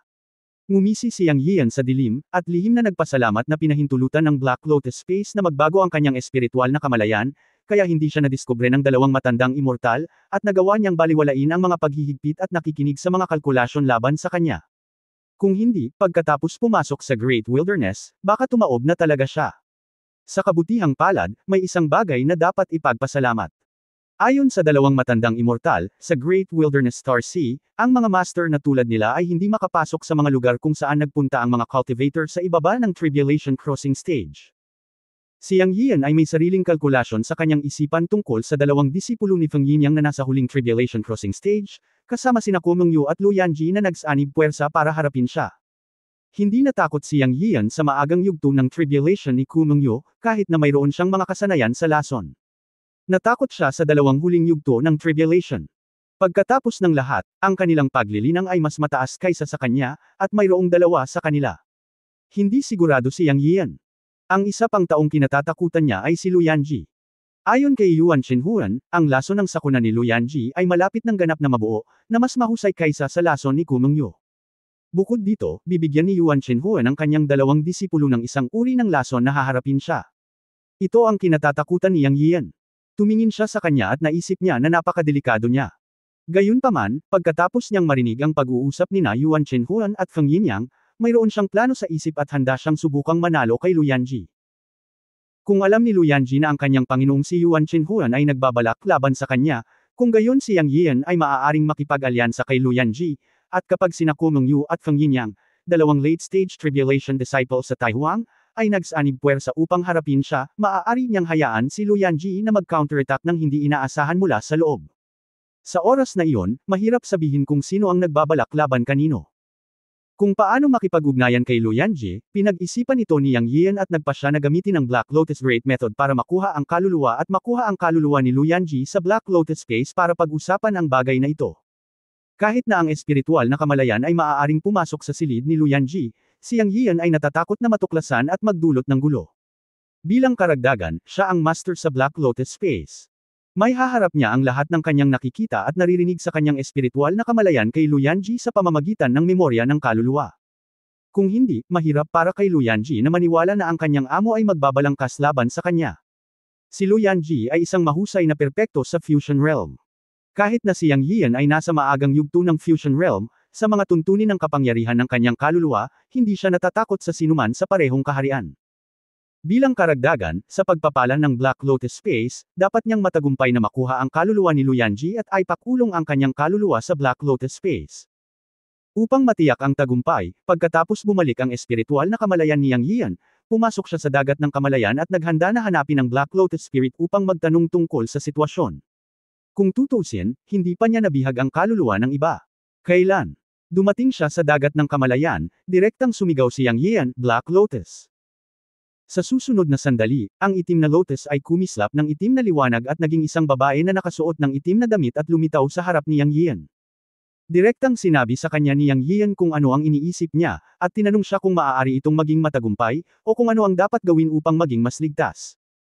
Sinabi ng babaeng Black Lotus, ang pagnanakaw ng kaluluwa ay isang paraan na direktang nakakasakit sa kaluluwa ng kabilang partido, at ito ay napakabangis. Kung gusto mo lang itong pag-usapan sa kabilang partido, hindi na kailangang mag-abala. Maaari kong ituro sa iyo ang bangungot na pamamaraan ng pagnanakaw ng kaluluwa sa pamamaraang Black Lotus, na maaaring direktang lumikha ng bangungot at magkita sa isang panaginip. Kabanata 1186 ang lugar na nagbago sa trajectory ng buhay. Panaginip. Nagbibiro ka ba? Hindi ba't medyo malayong mangyari para sa isang magsasaka na lumikha ng pangarap? Sa mundo ng paglilinang, kung ayaw mong matulog, maaari kang manatiling gising ng daan-daan o libu-libong taon. Pakiramdam ni Yang Yian ay napaka hindi mapagkakatiwalaan matapos marinig ang sinabi ng babaeng Black Lotus. Since I told you, it must make sense. Ang Black Lotus Dove Nightmare Soul Summoning Technique ay natural na paraan para sa mga cultivator. Huwag mong sabihin na ang bagay na gusto mong ipatawag ng kaluluwa ay isang maliit na cultivator lamang sa Fusion Realm. Kapag isinasabuhay mo ang spell na ito sa pagiging perpekto o maghintay hanggang sa maging makapangyarihan ka sa hinaharap, kahit na ang tinatawag na mga immortal ay maaaring ipatawag sa panaginip. Napakalmadong nagsalita ang babaeng Black Lotus, na para bang ordinaryong kwento ang kanyang sinasabi. Ngunit narinig ni Yang Yian ang kulog sa kanyang mga tainga. Ang mga immortal ay nakakatawag ng mga kaluluwa. Kung gayon ang Nightmare Soul Summoning Technique sa Black Lotus Dafa ay isang mahusay na Dafa. Ang naghihintay ay nasa sabik na nagsabi, ituro mo ito sa akin ng mabilis. Ang babaeng Black Lotus ay tumango, at pagkatapos ay isang itim na liwanag ang bumalot sa kaluluwa ni Yang Yian. Sa susunod na sandali, si Yang Yian ay nagkaroon ng isang bangungot na nakakatawag ng kaluluwa sa kanyang isipan. Sinabi ng babaeng Black Lotus, upang maipahayag ang spell na ito, kailangan mong kantahin ang spell ng Black Lotus. Pagkatapos ay selyuhan ang iyong kaluluwa at kantahin ang bangungot na tinatawag na kaluluwa ng mga lihim na salita, at takpan ang target ng iyong espiritual na kamalayan. Ang target ay matutulog, at pagkatapos ay maaari kang lumikha ng isang bangungot na panaginip habang ang spell ay nakumpleto, at ang target ay papasok sa bangungot na kaharian. Pagkatapos makinig sa kwento ng babaeng Black Lotus, tumango si Yang Yian para ipakita na naiintindihan niya. Matapos basahin ang spell, naintindihan na niya ang susi sa spell. Matapos humingi ng ilang detalye si Yang Yian, bumalik ang babaeng Black Lotus sa Black Lotus, at handa na si Yang Yian na simulan ang paglalagay ng bangungot na spell kay Lu Yanji. Ayon sa kwento ng babaeng Black Lotus, ang unang bagay na kailangan niyang gawin ay upang takpan ang target ng kanyang espiritual na kamalayan, at pagkatapos ay ibigay ang bangungot na spell ng pagtawag sa kaluluwa. Ang espiritual na kamalayan ni Yang Yian ay tahimik na nawala sa silid ni Lu Yanji sa ikasyam na palapag. Sa tatlong silid sa ikasyam na palapag, si Yuan Xian Shi Yuan Chen Huan ay nakatira sa gitna, at sa kaliwa at kanan ay ang mga silid ng kanyang dalawang apprentice. Nasa tamang silid si Lu Yanji. Sa espiritual na kamalayan na pinagpala ng Black Lotus Space, si Yang Yian ay parang hari ng kadiliman. Maaari siyang pumunta kung saan man umabot ang kadiliman, at maayos siyang pumasok sa silid ni Lu Yanji. Nang pumasok ang kanyang espiritual na kamalayan sa silid ni Lu Yanji at nalaman na nagmumuni-muni si Lu Yanji, maingat niyang tinakpan si Lu Yanji. Hindi ito napansin ni Lu Yanji, kaya nakahinga ng maluwag si Yang Yian. Pagkatapos ay tahimik na binibigkas ni Yang Yian ang Black Lotus Dharma, at sa dagat ng kamalayan, kinurot ng kanyang kaluluwa ang magic formula at binibigkas ang lihim na mantra ng Nightmare Soul Summoning Technique. Aking hari ng walang hanggan na kadiliman, ang kaluluwa ay ang pangunahing bangungot na Diyos, na may kadiliman bilang daluyan at kaluluwa bilang gabay para sa Yanji, 1,000 taon, isang bangungot na kaluluwa ngayon. Sa susunod na sandali ay nakita na lamang ni Yang Yian ang isang portal na lumitaw sa dagat ng kamalayan, at alam niya na ang pamamaraan ng bangungot na Soul Summoning ay matagumpay. Sa isang pag-iisip sa kanyang puso, nagpakita siya sa panaginip na kanyang nilikha, at pakiramdam niya ay isa siyang makapangyarihang Diyos sa mundong ito. Ang bangungot kaluluwa summoning pamamaraan ay unang isang bangungot, at pagkatapos ay kaluluwa summoning. Gumagawa siya ng spell. Ang bangungot na mundo na kanyang nilikha ay kung ano ang kanyang mga panaginip, at ang bangungot ay kumakatawan sa kanyang sarili, at ang pagtawag sa kaluluwa ay natural na Luyanji. Ang bangungot na mundo ni Yang Yian ay hindi inaasahan, ngunit ito talaga ang bagong ecological park noong siya ay nasa paaralan sa sinaunang kabisera sa Earth. Ito ay isang bagay na hindi niya inaasahan, ngunit alam niya na ito ang lugar na may pinakamalalim na alaala sa kanyang subconscious mind. Ang bangungot na pamamaraan ng pagtawag sa kaluluwa ay nagpapakita lamang ng pinakamalalim na bahagi ng kanyang subconscious mind batay sa kanyang subconscious mind, na hindi nakakagulat. Kung isipin mo, ang sinaunang kabisera bagong ekolohikal na parke ay ang lugar kung saan nagbago ang kanyang kapalaran. Sa kanyang subconscious mind, ang lugar na ito ay natural na magiging pinakamahalagang lugar para sa kanya. Ang kanyang sa parke na ito nagsimula ang unang pag-ibig, at dito rin nagwakas ang kanyang unang pag-ibig. Sa parke na ito, nakuha niya ang Tiankunpat upang mailigtas ang isang nalulunod na tuta, ang gininto ang buhok ng reyna na si Zhao Nan, at tinanggap bilang apprentice ng kanyang amo na si Yun Changxi. Mula noon, tuluyan nang nagbago ang kanyang kapalaran. Kaya, dumating siya sa araw na ito. Kaya ang lugar na ito ay ang kanyang maswerteng lugar, ang lugar na nagpabago sa pinagdaanan ng kanyang buhay. Bagaman ito ay isang mundo na nilikha ng bangungot na magic, ito ay lubos na totoo at matalik. Nagpakita ng masiglang eksena ang mga pasilyo, pavilion, lawa, batuhan, hardin, kagubatan ng kawayan, at iba pa. Kalmado ang puso ni Yang Yian dito, at nagustuhan niya rito. Sa oras na ito, tumunog ang mga yabag. Lumingon si Yang Yian at nakita ang isang magandang babae na nakasuot ng puting sinaunang damit na naglalakad sa cobblestone path ng lawa. Si Luyanji iyon. Alam niyang matagumpay na naakay ng bangungot na soul guiding technique ang kaluluwa ni Luyanji sa bangungot na mundo na nilikha niya. Sa oras na ito, nakikita ni Yang Yian ang nalilitong tingin ni Luyanji mula sa malayo, na parabang iniisip niya kung paano siya napunta sa ganoong mundo. Ito ay talagang nakakalito para kay Luyanji sa oras na ito, dahil malinaw niyang naalala na nagmumuni-muni siya sa silid, ngunit sa isang tiyak na sandali ay bigla niyang narinig na may tumatawag sa kanyang pangalan Luyanji. Maya-maya, bumangon siya para buksan ang pinto, ngunit nang buksan niya ang pinto, lumitaw siya sa kakaibang mundo. Sa kanyang pagdududa, nakita niya ang isang tao sa pavilion sa di kalayuan na nakatalikod sa kanya at nakaharap sa lawa. Kaya naglakad si Luyanji patungo sa taong nasa pavilion. Kabayan Dawis, patawarin mo ako sa pag-istorbo sa iyo. Maaari ko bang itanong kung saan ang lugar na ito? Pagkarating ni Luyanji sa pavilion, ikinulong niya ang kanyang mga kamao at sumalo daw kay Yang Yiu, na nakatalikod sa kanya, at nagtanong. Gustong tumawa ni Yang Yiu sa kanyang puso, at palihim na bamulong, mukhang hindi mahina ang bangungot na pamamaraan ng pagtawag sa kaluluwa na itinuro ni He Lian. Tila hindi napagtanto ni Luyanji na ito ay isang mundo ng panaginip hanggang ngayon. Palihim na iniisip si Yang Yiu, lumingon siya at ngumiti kay Luyanji at sinabing, Miss Yanji, patawarin mo sana ako. Ito ay itinuturing na aking pangarap na mundo. Dahil sa mga dahilan, maaari lamang hilingin niyang kay Miss Yanji na magsalita sa ganitong paraan. Si Luyanji ay talagang hindi masamang tao, at siya ay napakabait. Sa araw, ang kanyang nakatatandang kapatid na si Kumengyu at Yang Yiu ay nag-away. Bagamat muntik nang patayin ni Yang Yiu ang kanyang nakatatandang kapatid na babae, hindi niya sinisisi si Yang Yiu, dahil ang nangyari sa araw mismo ay mali para sa kanya at sa kanyang nakatatandang kapatid na si Kumengyu. Nilason nila ang mga tungkod ng ibang tao nang walang pahintulot ni Yang Yiu, na mali muna. Kahit na ang taong lumason sa kanya ay ang kanyang nakatatandang kapatid na babae, si Luyanji ay nakaramdam pa rin ng pagkakasala. Nang marinig niyang nagsalita si Yang Yiu, nagulat din siya, ang iyong panaginip.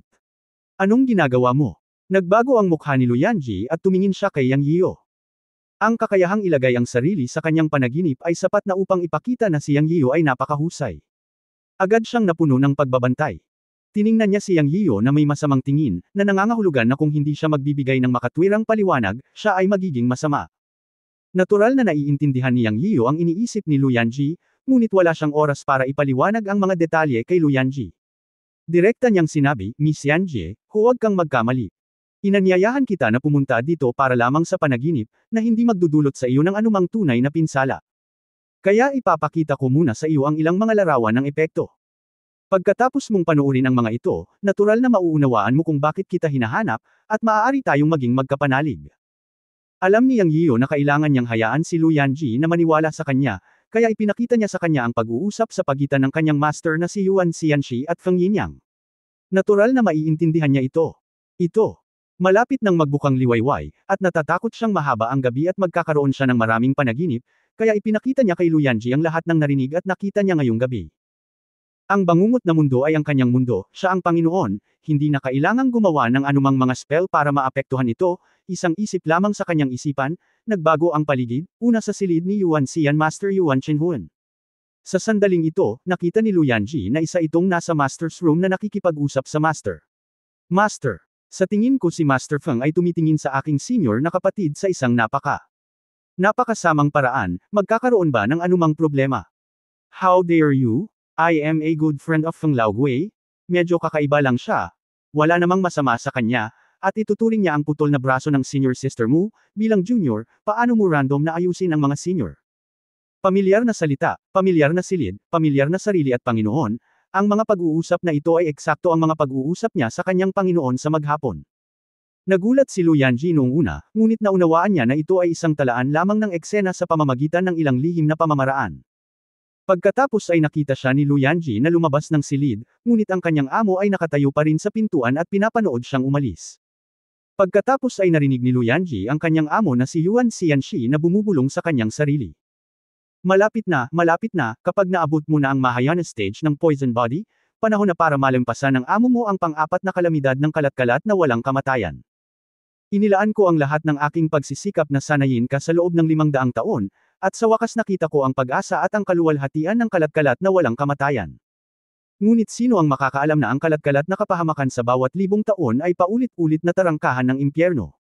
Ako, si Yuan Chenhuan, ay nagsasanay ng Taoismo sa loob ng 4,800 taon. Hindi madaling maabot ang kaharian ng Third Turn Earthly Immortal ngayon. Malapit ko nang harapin ang pang-apat na kalamidad ng kalat-kalat na immortal. Wala akong paraan at minsan lang ito. Paano ako magiging handa na mamatay? Yanji, hindi naging madali para sa master na mahanap ka sa gitna ng karamihan. Isinilang ka na may katawan ng kasamaan at lason, na siyang magiging pag-asa para sa Panginoon na malampasan ang kapigatian. Kung gusto mong sisihin ka, sisihin ang tadhana. Sino ang gumawa sa iyo na magkaroon ng katawan ng kasamaan at lason? Sa pagtingin sa master na nagsasalita sa kanyang sarili, si Luyanji ay nanlaki ang kanyang mga mata at tumulo ang mga luha. Hindi siya tanga, kaya natural na naiintindihan niya kung ano ang ibig sabihin ng master sa mga salitang ito. Kabanata 1187 Nightmare Alliance. Imposible. Master hindi. Dapat sinasadya mong gawin ang mga bagay na mahirap para ihiwalay ang ating guro, imposible. Nanginginig si Luyanji, at patuloy na nagsasabing imposible. Gayunpaman, nanunuya si Yang Yian, ito ay simula pa lamang, patuloy na manood, at husgahan ang iyong sarili pagkatapos mapanood kung inilalayo ko ang iyong guro. Nang matapos si Yang Yian nagsasalita, kumikilos ang kanyang puso at muling nagbago ang eksena. Isang matandang immortal na may kulay abo na buhok ang hamampa sa katawan ng isang babae. Senior sister. Sigaw ni Luyanji. Nakakaapekto lang ito sa memory picture, hindi mo kailangang magulat, hintayin silang magsalita, magkakaroon ka ng hindi inaasahang sorpresa.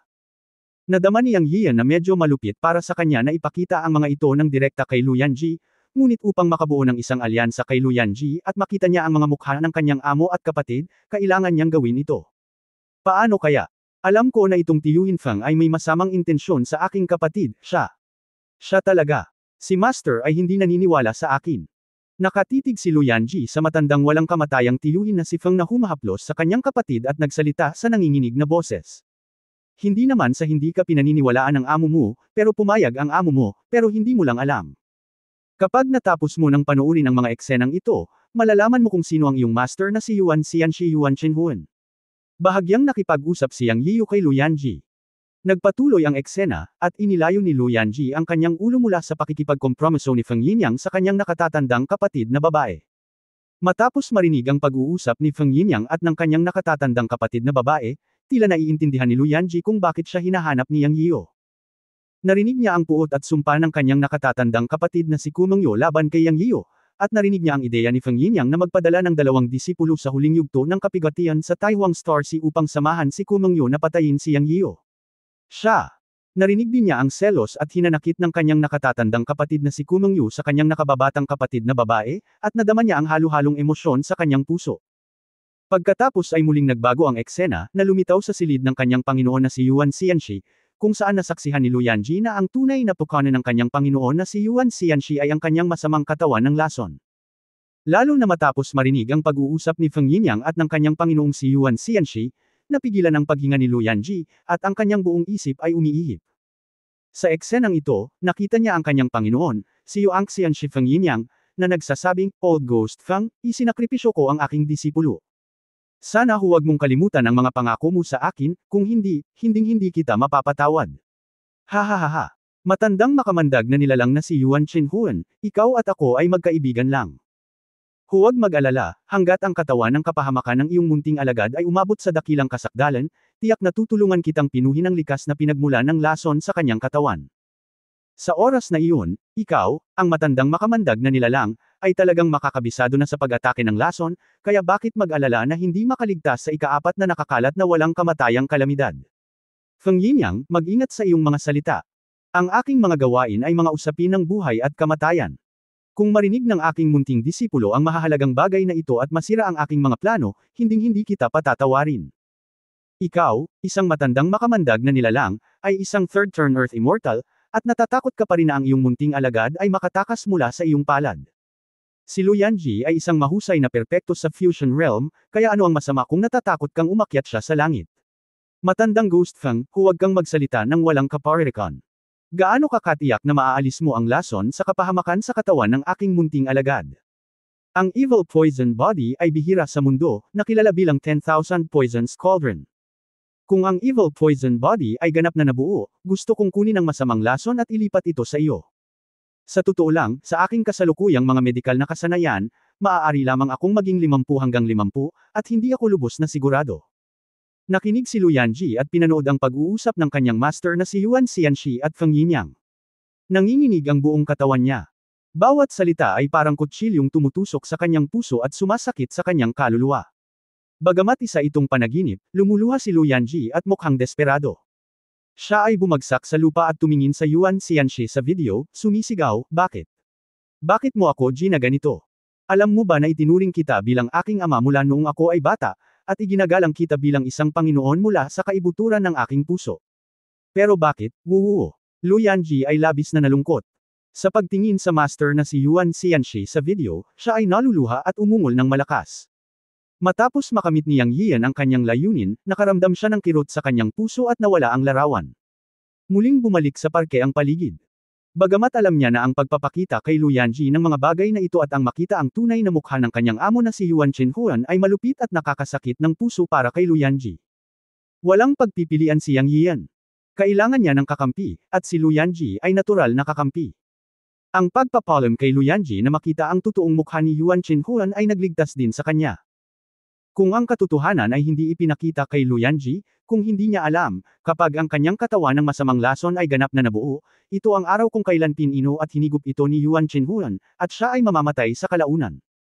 Kung tuwirang sabihin, si Luyanji ang lason na nilinang ni Yuan Chenhuan, isang gamot na ginamit upang tulungan siyang makaligtas sa ikaapat na walang kamatayang kapigatian. Hindi niya itinuring si Luyanji bilang isang apprentice, ngunit bilang isang espiritual na gamot. Nang mature na ang espiritual na gamot ni Luyanji, oras na para anihin ni Yuan Chenhuan ang kanyang buhay. Dapat sabihin na ito ay isang malaking espiritual na pinsala kay Luyanji, isang babaeng itinuring si Yuan Chenhuan bilang isang ama mula pagkabata, at ito ay napakalupit. Ngunit sinusubukan din ni Yang Yiyo na iligtas ang kanyang sarili, o iligtas siya, at wala siyang pagpipilian. Nakiramay siya kay Luyanji, ngunit wala siyang paraan para aliwin ito, dahil ang mundo ng paglilinang ay ang batas ng gubat kung saan ang malakas na biktima ay ang mahihina. At mula kay Luyanji, nakita ni Yang Yiyo na may mga walang prinsipyong paraan sa labas ng batas ng gubat. Upang mapabuti ang kanyang sariling paglilinang, ginawa niya ang lahat ng kinakailangan at walang ilalim na linya. Umiiyak si Luyanji, at hindi siya ginulo ni Yang Yiyo. Mas mabuting umiyak siya, na higit na mabuti kaysa hawakan ito sa kanyang puso. Ang tanging magagawa niya ay maghintay na matapos itong umiyak, o magbulalas. Matapos umiyak ng matagal si Luyanji, bigla siyang tumawa. Kakaiba ang tawa, at nakaramdam ng goosebumps si Yang Yiyo nang marinig niya ito. Narinig na lamang niya ang kanyang pag-ungol sa kanyang sarili, "Fruki pala lahat. Sa aking mga nakababatang kapatid, ako ang huling disipulo at pinakabata, kaya naisip ko na ang Panginoon ang pinakamamahal sa akin, ipinasa sa akin ang pinakamahusay na paraan ng paglilinang, at binigyan ako ng pinakamagandang kayamanan. Akala ko ako na ang pinakamasayang tao sa mundo. Ako ay isang ulila na sinundo ng aking amo. Itinuturing ko ang aking amo bilang aking ama at mahal ko siya. Haha, ngayon naiintindihan ko na. Binigyan mo ako ng pinakamahusay para lang maging mature ang lason kong katawan sa lalong madaling panahon, para maiinom ko ito bilang gamot sa iyo. Kinausap ni Luyanji ang sarili na parang baliw. Alam ni Yang Yiyo na pinag-uusapan niya si Yuan Chenhuan at hindi niya alam kung paano siya aliwin. Nakikinig lang siya at naghihintay na kumalma ito. Paputol-putol na sinabi ni Luyanji ang maraming salita. Naiintindihan ni Yang Yiyo ang ilan sa kanila, ngunit hindi ang ilan sa kanila. Pagkaraan ng ilang sandali, bigla siyang nakaramdam ng sama ng loob na nagmumula kay Luyanji. Humalaklak si Luyanji at nginisyan, dahil tinatrato mo ako bilang isang elixir at hindi kailanman tinatrato ako bilang isang disipulo, pagkatapos ay sisiguraduhin kong wala kang makukuha, aking batihing guro. Habang nagsasalita, umupo si Luyanji mula sa lupa at tumangala kay Yang Yiyo. Sa sandaling ito, nakita ni Yang Yiyo ang labis na puot sa kanyang mga mata, at nag-aapoy ang mga mata nito. Alam ni Yang Yiyo na binago ni Luyanji ang kanyang kaisipan. Kung ikukumpara noong nakaraan, si Luyanji sa sandaling ito ay tila ibang tao, at ang kanyang panloob na lakas ay ganap na naiiba sa dati. Alam niya na ang pinakamalaking pagbabago sa isang tao ay hindi ang hitsura, ngunit ang kaluluwa. Ngayon si Luyanji ay nagbago mula sa kaluluwa patungo sa ibang tao. Ito ay isang pagbabago pagkatapos ng pagiging heartbroken. Naramdaman ni Yang Yiyo na si Luyanji ay tila naging isang robot na walang emosyon. Tumingin siya kay Yang Yiyo at sinabi, hinahanap mo ba ako para tulungan kang harapin sina Ko Mangyu at Fang Yinyang, ang iyong dalawang disipulo? Tumanggaw si Yang Yiyo at nag-isip, to be precise, hindi kita hinahanap para tulungan ako, kundi para bumuo ng alyansa. Kung tutulungan mo ako, katumbas din ito ng pagtulong sa iyo. Ang ating alyansa ang pangunahing dahilan kung bakit kita hinahanap. Magsabi ka ng totoo, ipapaalam ko sa iyo ang totoo, pagkatapos ay maiiwasan mo ang iyong Panginoon, at pagkatapos ay maiiwasan mo si Yuan Chenhuan at maiwasan ang kasawian ng pagiging pino niya. Bilang kapalit, kailangan kitang tumulong sa pakikitungo kay Ko Mangyu at sa iba pa kung talagang hahabulin nila ako pagkatapos mong makapasok sa Taiwan Star Sea, at magsanib puwersa tayo para magsanay sa Taiwan. Una, maaari mong iwasan ang iyong Panginoon, at tungkol sa iyong masamang lason na katawan, maaari din kitang tulungan. Alam ko ang gamot, alam mo ito. Kapag nagsagawa ka ng masamang katawan ng lason, kailangan mo ng isang medical na practitioner upang tulungan kang sugpuin ang backlash ng lason sa iyong katawan kapag nagsanay ka ng lason na katawan. Ang sinumang nagsasanay ng lason ay hindi may iwasang mabacklash. Alam ko ito, at alam mo rin. At saka, kahit na hinabol ka ng iyong amo pagkatapos mong umalis sa Taiwan, kaya kitang protektahan. Narinig mo rin na ako ay isang disipulo ng Changsheng Palace. Sa proteksyon ng Changsheng Palace Holy Land, hindi ka nang ahas na hawakan ni Yuan Chenhuan. Kapag ang iyong katawan ng lason ay lubos na nilinang, ang pagtugis ni Yuan Chenhuan ay natural na mawawala, kaya kailangan kong makipag-alyansa sa iyo. Ano sa tingin mo? Natakot si Yang Yiyo na hindi papayag si Luyanji, kaya ang palasyo ng buhay na walang hanggan ang maaari niyang isali. Anyway, kung ang matanda ay hindi nagsinungaling sa kanya, ang palasyo ng buhay na walang hanggan sa mundo ng paglilinang ay ang sekta ng pinakamatandang nakatatandang kapatid, at maaari siyang pumunta sa palasyo ng buhay na walang hanggan pagdating ng panahon. Si Yang Yiyo ay magiging isang tanga kung hindi siya kumapit sa isang napakalakas na figure. Bukod dito, sinabi sa kanya ng matanda bago siya nakatulog na naiwan niya ang ilang bagay sa isang lugar sa mundo ng paglilinang, at ang mga bagay na iyon ay nasa teritoryo ng palasyo ng buhay na walang hanggan. Ngayong naabot na niya ang estado ng pagsasanib, maaari na niyang hanapin ang mga bagay na naiwan ng matanda pagkalabas niya sa Taiwan Star Sea. Parang wala akong choice. Okay, pumapayag akong makipag-alyansa sa iyo. Tumingin si Luyanji kay Yang Yiyo at sinabi. Seryosong sinabi ni Yang Yiyo, kung gayon, bumuo tayo ng isang bangungot na alyansa. Sana makatakas tayong dalawa. Agad na nanumpa ang dalawa at gumawa ng tipan. Matapos talakayin ang ilang mga detalye, umalis sila sa bangungot na mundo. Aabutin ng ilang araw bago makarating sa Milky Way. Nagpanggap pa rin si Luyanji na walang alam, nakatumbas ng pagiging isang undercover na ahente. Si Yang Yiyo ay kalmado rin sa ibabaw. Nanatili siya sa silid ng Five Elements Beast buong araw para magsanay, naghihintay na makarating sa Milky Way at makapasok sa Taiwan Star Sea. Siya at si Luyanji ay sumang-ayon na magsanib puwersa pagkatapos makapasok sa Taiwan Star Sea, at kung hindi tama ang sitwasyon, sila ang magkukusa. Araw-araw sa ilalim ng bangungot na pamamaraan ng paggabay sa kaluluwa, ang dalawa ay nagkita sa mundo ng panaginip na nilikha ni Yang Yiyo, higit sa lahat dahil sinabi ni Luyanji kay Yang Yiyu ang tungkol sa mga galaw ni na Yuan Chenhuan at Feng Yinyang noong mga nakaraang araw. Matapos ang ikalimang araw, sa wakas ay narating ng spacecraft ang Milky Way. Ang tinatawag na Milky Way ay isang malawak na ilog na may kulay pilak na tubig, na kilala bilang Milky Way, at ang lugar kung saan dumaong ang spacecraft ay nasa isang walang hangganan at malaking altar sa gilid ng Milky Way. Ito ang Milky Way Altar, na siya ring pasukan sa Taiwan Star Sea. Ang altar ay binabantayan ng mga tao mula sa Milky Way Holy Land. Kabanata 1188 ang magkabilang panig ay kumikilos. Sa langit, nakita ni Yang Yian ang buong view ng Galaxy Altar. Ito ay kasing laki ng 10 basketball court, at ang malaking Galaxy Altar ay napapaligiran ng mas malaking parisukat. Pagtingin sa ibaba mula sa itaas, pareho ang altar at ang nakapalibot na parisukat ay bilog. Sa Galaxy Altar, may mga puting jade pillar na nakaayos sa isang tiyak na porma sayon. Sa isang mabilis na sulyap sa kanyang espiritual na pakiramdam, nalaman ni Yang Yian na hindi hihigit sa 365 malalaking puting jade beads na nakatayo sa regular na pattern sa gitna ng altar. Ang parisukat sa ibaba ay napapalibutan ng dagat ng mga tao, at syempre may mga halimaw sa kanila. Tila mayroong hindi bababa sa 10,000 mga halimaw sa kabuuan. Nakatayo sa deck ng spaceship, narinig ni Yang Yian mula sa mga tao sa paligid niya na ito ang core ng Galaxy Star Territory at ang lokasyon ng Galaxy Holy Land. Halos tipunin nito ang lahat ng mga monghe mula sa buong Galaxy Star Territory at hindi mabilang na maliliit na mundo. Maraming tao ang pumunta sa Taiwan Star Sea. Bagamat lubhang mapanganib ang Taiwan Star Sea, puno rin ito ng mga pagkakataon.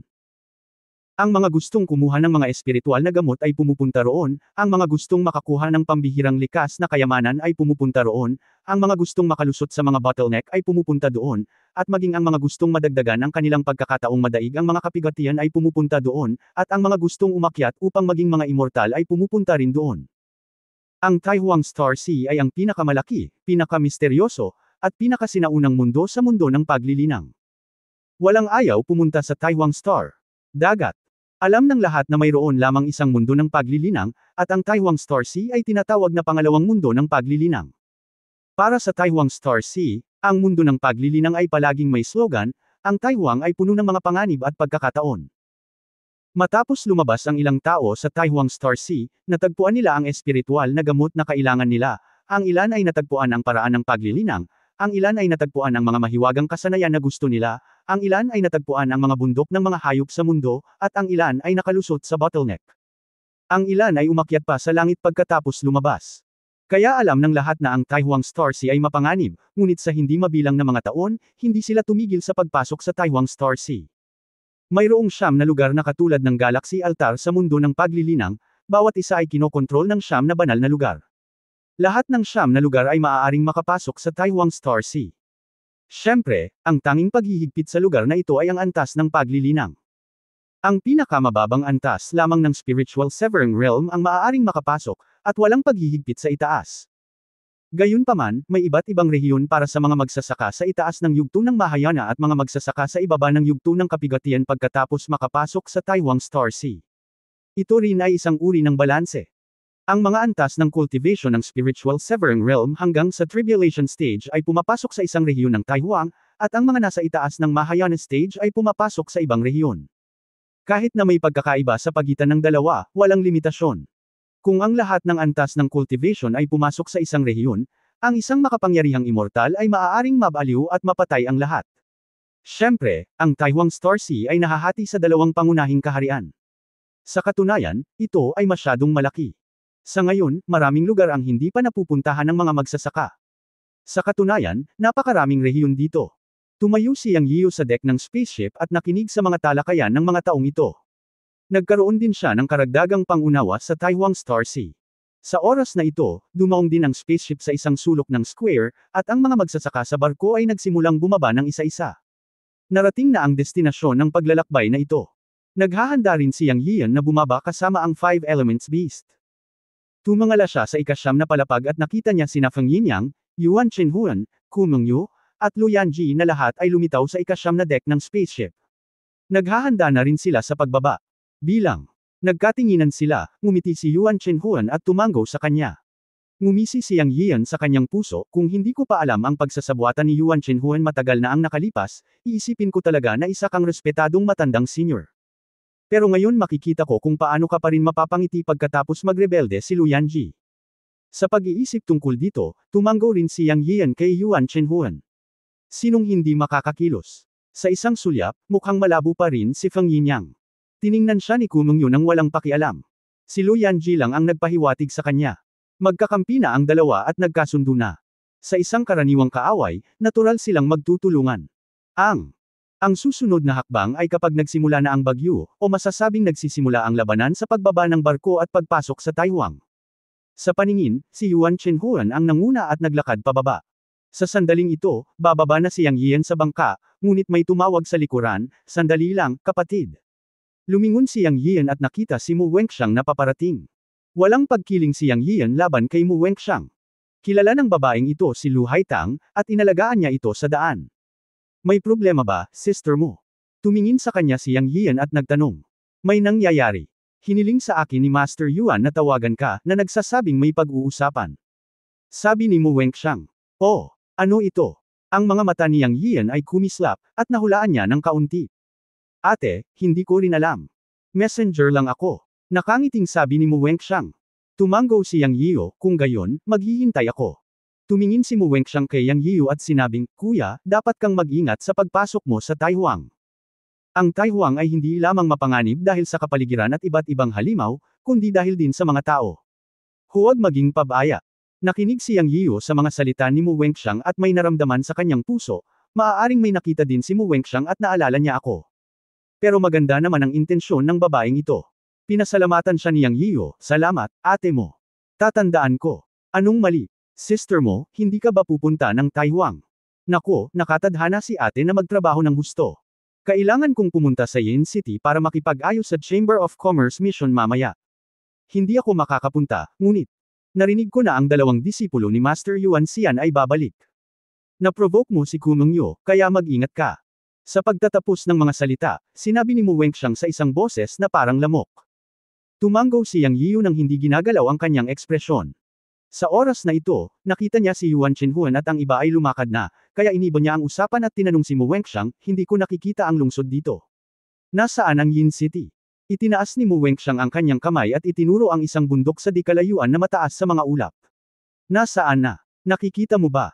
Ang bulubunduking iyon ay kung saan matatagpuan ang sekta ng Galaxy Holy Land.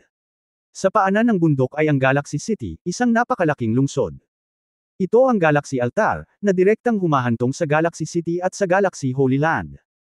Lahat sila ay nasa ilalim ng jurisdiction ng Galaxy Holy Land. Ang spacecraft ay masyadong malaki, at ang Galaxy City ay nagbabawal din sa paglipad, kaya ang spacecraft ay maaari lamang huminto sa Altar Square. Kailangan nating maglakad papunta sa Galaxy City." Tumingin si Yang Yian sa direksyon kung saan itinuro ni Mu Wenxiang, at sigurado, nakakita siya ng isang malaking bundok na mga 7 o 8 milya ang layo na nakatago sa mga ulap. Sa paanan ng bundok, malabo niyang nakikita ang isang grupo ng mga gusali, at sa harap mismo ng altar, mayroong isang kalsada mula Bayou Pakheng na direktang papunta sa direksyon ng Galaxy City. Hindi niya ito napansin noon pa man. Sa sandaling ito, dumating na si Yuan Chenhuan at ang iba pa. "Hahaha, narinig ng munting kaibigang tao na si Yuan mo mula kay Mu Wenxiang na pupunta ka sa Taiwan Star Sea para sa pagsasanay. Nagkataon na ang dalawa kong disipulo ay pupunta rin sa Taiwan Star Sea para sa pagsasanay. Nagkaroon ng hindi pagkakaunawaan sa pagitan ninyong mga kabataan noon. Pinagsabihan ko na ang matigas ang ulo na alagad na si Meng Yu, at napagtanto din niya ang kanyang pagkakamali. Sa pagkakataong ito, ang kahulugan ni Yuan Mo sa pagpasok sa Taiwan ay lubhang mapanganib. Mas mabuti para sa maliit na kaibigang tao na bumuo ng isang kasama sa dalawang matigas ang ulo na disipulo. Maaari kang ituring na magkakilala ng hindi nag-aaway, at mabuti na mayroong isang tao na aalagaan. Pagpasok mo sa Taiwan. Kaya naman hiniling ko kay Mu Wenxiang na tawagan ka para maghintay, ngunit hindi ko alam kung ano ang iniisip ng maliit na kaibigang Daoist." Si Yuan Chenhuan ay nagsalita na may ngiti na parang simoy ng tagsibol, kasama ang kanyang walang kamatayang hitsura, ang kanyang tono ay sobrang sinsero, at ang kanyang mga salita ay nangangahulugan din na isinasaalang-alang niya si Yang Yiu, upang ang sinumang makarinig sa kanya ay maniwala sa kanya. Kung hindi pa alam ni Yang Yiu ang sabuatan ni Yuan Chenhuan noon pa man, natatakot ako na talagang pasalamatan niya ang matandang ito, ngunit nakakalungkot na alam na ni Yang Yiu ang kanyang binabalak. Ito ay walang iba kundi ang hayaan si Yang Yiu na makasama sina Kumeng Yu at Lu Yanji upang makahanap siya ng pagkakataong atakihin ang kanyang sarili. Ngumisi si Yang Yiyo sa kanyang puso ngunit nagpakita ng labis na kagalakan sa kanyang mukha habang sinasabi niya, iyan ay ganap na perpekto. Nag-aalala akong pumasok sa Taiwan mag-isa. Mas maganda kung makakasama ko ang dalawang diwata. Maraming salamat sa iyong kabaitan, Senior Yuan. Hindi ito mahalaga kay Yang Yiyo. Kung pumasok siya sa Taiwan, tiyak na hahanapin siya ni Kumengyo at target siya. Mas mabuti pang sumama siya sa kanila. Nakipag-alyansa na si Lu Yanji sa kanya, at nalaman niya ang mga panganib. Sa oras na iyon, ipapaalam ni Yang Yiyo kay Kumengyo kung gaano siya kalakas at magpapatalo kay Yuan Chenhuan at Feng Yinyang kaysa sa natamo nila. Hahaha, ang galing, ang galing. Ang matandang mukha ni Yuan Chenhuan ay puno ng kagalakan, ngunit siya ay nanunuya sa kanyang puso, ginawa kitang mamuhay ng mas masahol pa kaysa sa kamatayan noong panahong iyon. Pagkatapos ay sadyang sinimangot niya si Kumengyo at sinabing, Mengyu, bakit hindi ka agad humingi ng tawad sa maliit na kaibigang Daoist? Masasabing matagal na kayong magkakilala. Natanggap ni Kumengyo at Lu Yanji ang mga tagubili ni Yuan Chenhuan kahapon. Matapos makapasok sa Taiwan, kukunin nila ang sekretong aklat na Divine Demon Medical Book mula kay Yang Yiyo at pagkatapos ay papatayin siya. Anyway, maaari lang nilang patayin si Yang Yiyo sa Taiwan, at kailangan nilang maghintay hanggang makuha ang Divine Demon Medical Book. Ang buhay at kamatayan ni Yang Yiyo ay nasa kanya. Sa ngayon, maaari lamang nilang patatagin si Yang Yiyo at manatili sa kanya, at pagkatapos ay kumilos laban kay Yang Yiyo pagkatapos makapasok sa Taiwan. Kaya't kahit na kinasusuklaman ni Kumengyo si Yang Yiyo, nagpakita pa rin siya ng mapagkunwari ng ngiti at sinabing, ikinalulungkot ko na nasaktan kita noon. Sana ay maging magnanimous si Kuya Yang. Si Mengyu Dingdang ay tatabi kay Brother Yang sa Taiwan Star Sea. Natawa si Yang Yiyo sa kanyang puso, siguradong sabik kang patayin ako ngayon, tama ba? Paano tayo makakatabi sa isa't isa? Siyempre, pinag-isipan niya iyon sa loob-loob niya, pero inon din niya ang acting mode at sinabing, nako, nagkamali ako noong mga nakaraang araw. Masyado akong irritable. Sana hindi ito isa puso ni Fairy Ku. Pagkatapos makapasok sa Taiwan Star Sea, kailangang umasa sa iyo si Yang. Okay. Nagkunwari si Kumengyo na mabait kay Yang Yiyo na may pilit ng ngiti. Masayang eksena ang lahat. Inakala ni Yuan Chenhuan Kumengyo na si Yang Yiyo ay nakatago sa dilim at walang alam, kaya naghihintay silang pumasok sa Taiwan upang patayin si Yang Yiyo. At iniisip din ni Yang Yiyo ang pagpasok sa Taiwan upang makita kung sino ang mananalo.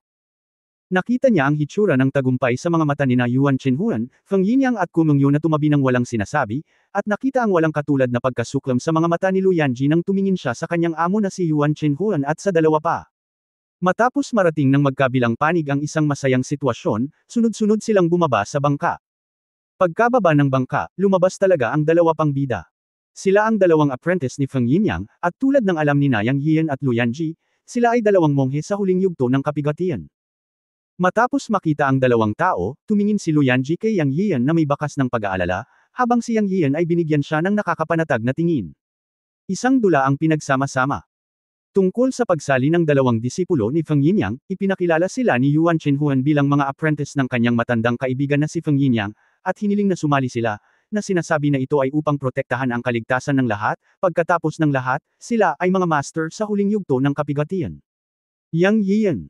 Masayang sumang-ayon dito, na nagpakita ng pasasalamat na tingin, at nagsabi ng maraming salita na nakakuha ng liwanag ni Kumengyo sa pagkakataong ito, na nagpatawa kay Yuan Chenhuan at Feng Yinyang, ang dalawang matandang immortal. Ngunit si Yang Yiyan ay tumatawa din, at ang magkabilang panig ay kumikilos. Kabanata 1189, ang tatlong kapangyarihan na pinagsama upang maperpekto ang pinakamahusay. Hindi man lang nagulat si Yang Yiyan na sumali ang dalawang disipulo ni Feng Yinyang. Sa totoo lang, ang dalawang disipulong ito ni Feng Yinyang ang pangunahing puwersa sa plano ni Feng Yinyang at Yuan Chenhuan na patayin siya. Ngayon lahat ng dapat pumunta ay dumating na, naghihintay lang na pumasok sa Taiwan Star Sea para pumatay ng mga tao. Gayunpaman, talagang inaabangan ni Yang Yiyan kung ano ang magiging wakas. Pagkatapos ng maraming pagpapanggap, hiniling ni Yuan Chenhuan si Kumengyo at ang iba pa na pumunta sa Altar Test Monument, kung saan ang mga tao mula sa Galaxy Holy Land ay susubok ng kanilang cultivation, at iba pa. At pagkatapos na makapasa, maaari silang makapasok sa Taiwan Star Sea. Matagal nang narinig ni Yang Yiyan ang tungkol sa pagsusulit mula kay Lu Haitang, ngunit nang dumating siya sa pinangyarihan, napagtanto niya na hindi ito mahirap. Mayroong dalawang pagsubok na monumento para sa pagsubok. Ang isang pagsubok ay para sa cultivation mula sa Spirit Severing Realm hanggang sa Tribulation Crossing Realm, at ang isa pang pagsubok ay para sa cultivation sa itaas ng Mahayana Realm. Ang layunin ng dalawang pagsubok ay upang maiwasan ang mga cultivator na may cultivation sa itaas ng Mahayana Realm na makalusot sa lugar sa ibaba ng Tribulation Crossing Realm at masaker ang mga cultivator sa ibaba ng Tribulation Crossing Realm. Dahil may mga bulong-bulungan na ang ganitong insidente ay nangyari sa kasaysayan, isang mataas na antas na magsasaka ang pumasok sa lugar ng mga mababang antas ng mga magsasaka para sa paghihiganti, pinatay ang daan-daang libong tao, at naging sanhi ng maraming mga sekta na dumanas ng mabigat na pagkalugi, kaya lumitaw ang pagsubok na monumento, dahil sila ay natatakot na ang mga magsasaka na may pagtatanim sa itaas ng yugto ng aktibidad ng Mahayana ay magsasanhi ng malaking patayan sa yugto ng aktibidad ng Mahayana. Pagkatapos ng lahat, kung ang isang Mahayana cultivator ay gustong pumatay ng isang cultivator sa ibaba ng Tribulation Stage, ito ay isang massacre. Ang test monument ay may higit na screening effect, at ang cultivation ng sinuman ay maaaring malinaw na maipakita sa test monument. Sina Yang Yiyo, Ku Mengyo, Lu Yanji, at dalawang apprentice ni Feng Yinyang ay naglakad patungo sa test monument na may matinding parusa. Habang sina Yuan Chenhuan at Feng Yinyang ay nakatayo sa hindi kalayuan at nanunood. Kailangang makita ng dalawang matandang immortal si Yang Yiyo at ang iba pa na pumasok sa Taihuang Star Sea gamit ang kanilang sariling mga mata bago sila makasiguro. Nang dumating si Yang Yiyo at ang iba pa sa test monument, sinundan din nila ang iba upang pumila sa maayos na paraan. Kahit maraming tao, napakabilis ng takbo. Walang nang-ahas na gumawa ng gulo sa Galaxy Altar, dahil may mga Panginoon ng Galaxy Holy Land na nagbabantay dito, at sinumang manggahas na gumawa ng gulo ay papatayin lamang ng walang awa. Pagkalipas ng kalahating oras, sa wakas ay napag-usapan nila ang Dao, at nasa unahan ang magkapatid na sina Yan Pang at Yan Fa.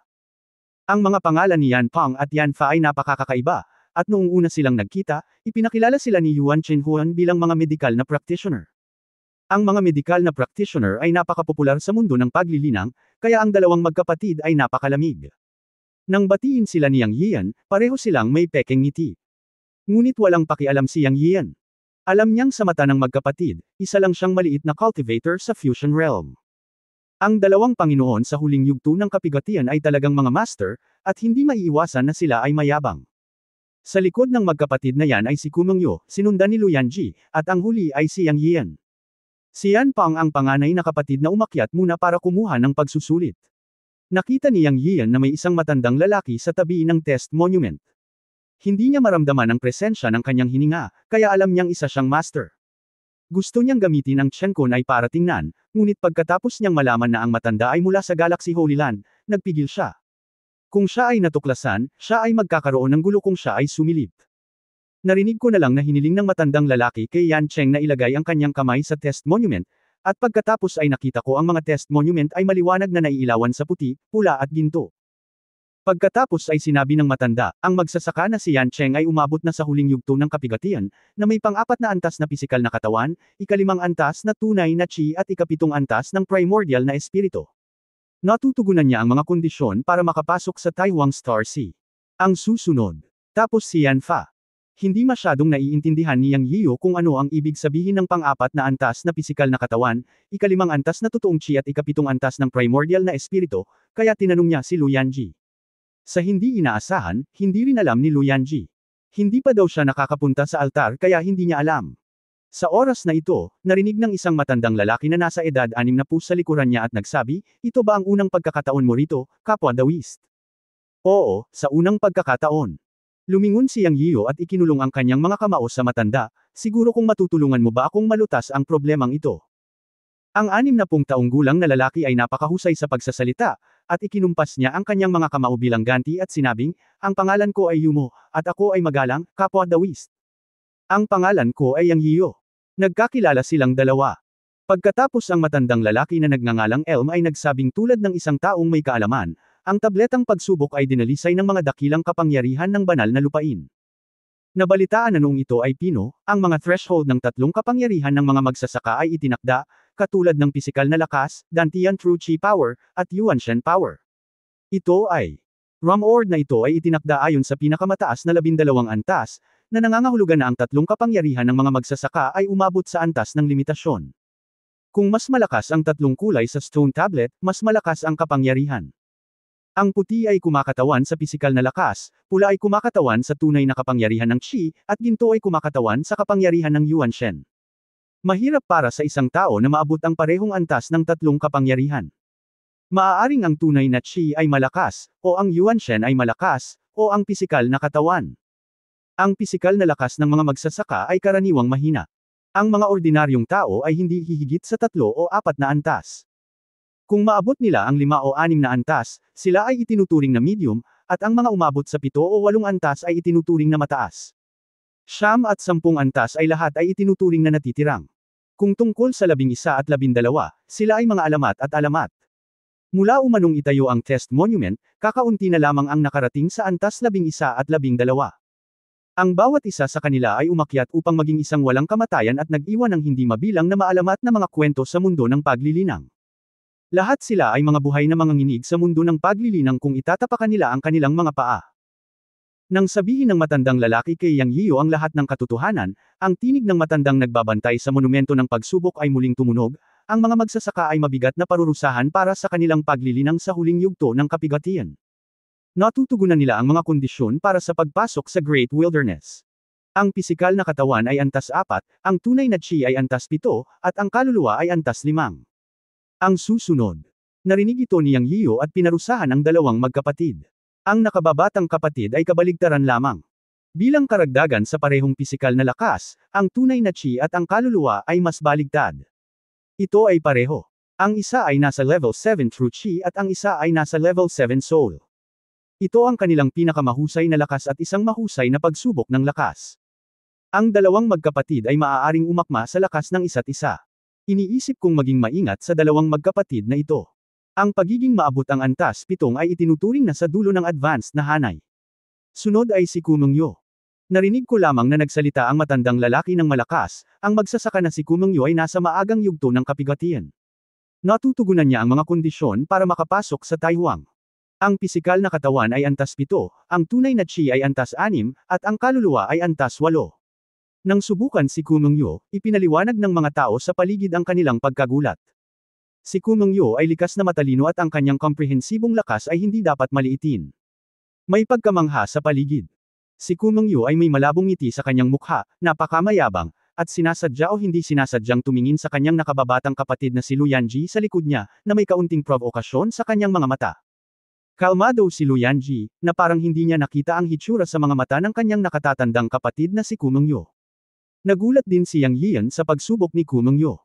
Hindi niya inaasahan na aabot sa level 7 ang pisikal na katawan nito, at ang kaluluwa nito ay nasa level 8. Ngunit sa pag-iisip tungkol dito, gumaan ang loob niya. Si Kumengyo ay isang nagtatanim ng lason. Malakas ang kanyang pisikal na katawan dahil kumuha siya ng lason sa loob ng maraming taon upang magsanay ng mga kasanayan sa lason. Walang magandang pisikal na katawan ang makatiis sa pagsasanay sa lason at lason. At ang soul level 8 ni Kumengyo ay dahil din sa pagsasanay ng mga kasanayan sa lason.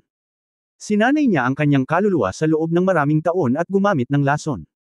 Bilang karagdagan, ang mga kaluluwa ng mga nagsasaka ng lason, mga medikal na nagsasaka, at mga alchemist ay mas malakas kaysa sa mga ordinaryong tao, na normal. Sumunod na dumating ang pagsubok ni Luyanji. Kung ikukumpara kay Kumengyo, mas inaabangan ni Yang Yiyan ang pagsubok ng lakas ni Luyanji, dahil ipinanganak si Luyanji na may lason na katawan, at ang kanyang likas na pisikal na katawan ay mas malakas kaysa sa iba. Sa pag-asa, inilagay ni Luyanji ang kanyang kamay sa test tablet. Sa susunod na sandali, ang test tablet ay kumikinang ng maliwanag, at ang pula, puti at gintong mga kulay sa test tablet ay nagpakita ng napakalalim na kulay. Dahil dito ang walang ekspresyong matandang lalaki ay biglang nagmulat ng kanyang mga mata, at ang kanyang mga mata ay kumislap. Ang pares ng orihinal na malabo na matandang mata ay napakaliwanag kapag nakatitig kay Luyanji sa sandaling ito. Pagkatapos ay isang malakas at napakalakas na boses ang tumunog, ang magsasaka na si Luyanji, ang mahusay na kasakdalan ng Fusion Realm, ay nakakatugon sa mga kondisyon para makapasok sa Taiwan Star Sea, ang pisikal na katawan ay level 10, ang tunay na Qi ay level 10, at ang kaluluwa ay level 10. Ang tatlong puwersa ay perpekto, at ang dragon at phoenix sa mga tao. Ang anunsyo ng pagkumpleto ay nagdulot ng kaguluhan sa buong proseso. Ang tatlong puwersa ay perpekto, na siyang pinakamataas na antas ng kapangyarihan ng magsasaka. Ito ay ganap na isang dragon at phoenix sa mga tao. Ang gayong tao ay maaaring hindi lumitaw sa libu-libong taon.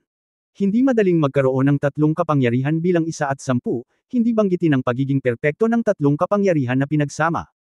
Ito ay talagang isang talento na mahirap makuha kahit na sa daan-daang milyong mga magsasaka. Sa sandaling ito, ang buong madla ay sumabog. May mga taong naiinggit at natuwa, ang iba naman ay naiinggit. Sa huli, si Kumongyo ang pinakamainggit. Noong una ay inakala niya na siya ay isang mataas na antas ng talento, at siya ay mayabang kay Lu Yanji. Sino ang nakakaalam na ang junior sister na ito, na pinagseselosan niya mula pagkabata, ay tatama sa kanyang mukha. Siya, si Kumongyo, ay isang ikawalong antas lamang na Yuan Shen, habang ang kanyang nakababatang kapatid na si Lu Yanji ay ang pagiging perpekto ng tatlong kapangyarihan na pinagsama. Nakaramdam ng hindi komportable si Kumongyo na parabang kumain siya ng langaw, at nagmura sa kanyang puso, ano ang napakaganda ng maliit na asong babae. Pagkatapos makapasok sa Taihuang, papatayin kita at hahayaan kitang magpakitang gilas sa harap ni Master sa hinaharap. Ang puso ni Kumongyo ay ganap na nabaluktot, sa matinding selos, at iniisip niyang patayin si Lu Yanji sa Taihuang. Kung ikukumpara sa selos ni Kumongyo, masaya si Yang Yiyo. Masaya siyang magkaroon ng kakampi na walang limitasyong potensyal tulad ni Lu Yanji. Kabanata 1190, galit na galit si Kumongyo kaya nagsuka siya ng dugo. Ang talento at potensyal na ipinakita ni Lu Yanji ay nagdulot ng matinding kaguluhan sa mga manunood. Ang antas ng Dragon at Phoenix na nakamit ang perpektong kombinasyon ng tatlong puwersa ang magiging object ng inggit ng lahat. Ito rin ang bagay na gustong manalo ng lahat ng puwersa. Ang gayong talento at potensyal ay talagang isang mainit na kalakal. Ngumiti si Yang Yian at umakyat upang batiin si Lu Yanji sa unang pagkakataon, napakatalino ni Miss Lu. Siya ay magiging isang Dragon at Phoenix sa hinaharap. Congratulations! Mukhang kalmado na lang si Lu Yanji. Hindi siya mayabang dahil direktang inihayag na nakamit niya ang perpektong kombinasyon ng tatlong puwersa. Inilapat niya muna ang kanyang mga kamao sa matandang sumusubok sa kanya, at pagkatapos ay tumango kay Yang Yian bilang ganti. Sa katunayan, walang nakakaalam na siya ay dumanas ng malaking pagbabago sa kanyang puso pagkatapos niyang malaman ang malupit na katotohanan na siya ay nilinang bilang isang espiritual na gamot ng kanyang Panginoon na si Yuan Xianxi mula pa noong siya ay bata. Hindi niya gaanong naramdaman ang kasalukuyang resulta ng pagsusulit. Nakakamangha talaga si Junior Sister Lu. Congratulations sa Junior Sister Lu. Sa oras na ito, lumapit ang magkapatid at binati si Lu Yanji. Nagulat din ang magkapatid sa perpektong pagsubok sa tatlong kapangyarihan ni Lu Yanji. Ang unang pumasok sa isip nila ay isang kasabihan ng malapit sa tubig ay unang nakakakuha ng buwan. Walang duda na ang talento ni Lu Yanji ay napakahusay na ang kanyang mga tagumpay sa hinaharap ay walang limitasyon. Sa isip ni Yan Cheng, kung makakagawa siya ng Daoist partner ni Lu Yanji, malaki ang maitutulong nito sa kanyang cultivation, kaya biglang naging aktibo ang kanyang isip. Hindi dapat madaig si Yan Fa, at lumapit siya para purihin si Lu Yanji. Gayunpaman, si Lu Yanji ay may mahinang ekspresyon, at hindi nagulat sa karangalan o kahihiyan, na naging dahilan upang maging boring ang sigasig ng magkapatid. Sa kabaligtaran, ang mukha ni Kumongyo ay naging kulay ng atay. Nakita niya na kahit sina Yan Cheng at Yan Fa ay lumapit upang subukang pasayahin ang kanilang nakababatang kapatid na si Lu Yanji, at lalo siyang nagalit, ngunit hindi naglakas loob si Kumongyo na magalit kina Yan Cheng at Yan Fa. Lumingon siya at tinutuya si Lu Yanji sa isang sarkastikong tono, inatake si Yang Yiyo, na nagsasabing, ito ay pagsubok lamang ng lakas. Gaano man ito kataas, pagsubok lang ng lakas. Ang tunay na malakas ay tinutukoy ng lakas. Ang paglilinang ay ang makaharing paraan. Junior sister, huwag kang magmalaki at kampante. Kailangan mong magsanay ng husto at malagpasan ang kapigatian sa lalong madaling panahon. Maasim ang mga salitang ito sa iba, na parabang halos sabihin niya kay Lu Yanji, huwag mong ipagmalaki na pinupuri ka ng iba.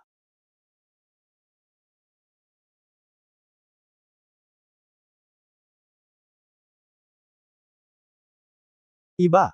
Ikaw, Lu Yanji, ay nasa fusion stage pa lang at hindi pa nakakarating sa tribulation stage. Pagkatapos magsalita, tumingin siya kay Yang Yiyo na may mapanuksong tingin sa kanyang mga mata, kasamang Daoist Yang, hindi ba? Kung ang iyong kaharian ay hindi makasabay at ang iyong lakas ay hindi makabangon, ikaw ay isang maliit na prito kung tutuusin. Kapag nakaharap sa crossing tribulation realm, maaari kang sampilan hanggang sa mamatay ng isang tao. So, strength and realm pa rin ang importante, di ba, haha. Oh, siya nga pala, ang susunod ay para sa fellow Daoist Yang. Sa katunayan, gusto kong makita kung ano ang ginagawa ng fellow Daoist Yang sa pagsusulit. Ito ay dapat na kamanghamanghang. Hindi ako makapaghintay. Ang mga salita ni Kumongyo ay makatwiran, ngunit puno ng kabalintunaan at pangungutya. Ituturo na lang niya ang ilong ni Yang Yiyo at sasabihin, bakit ka nakikisali sa saya, anak? Kahit na sumali ka sa saya, isa ka lang langgam sa unang bahagi ng fusion realm. Biglang nakaramdam ng galit si Yang Yiyo. Bitch, hindi man lang kita na-provoke, bakit mo ako kinukutya? Gusto niyang harapin si Kumongyo kapag nagalit siya, ngunit nang makitang napakaraming tao sa paligid at ito rin ang altar, nagpigil siya.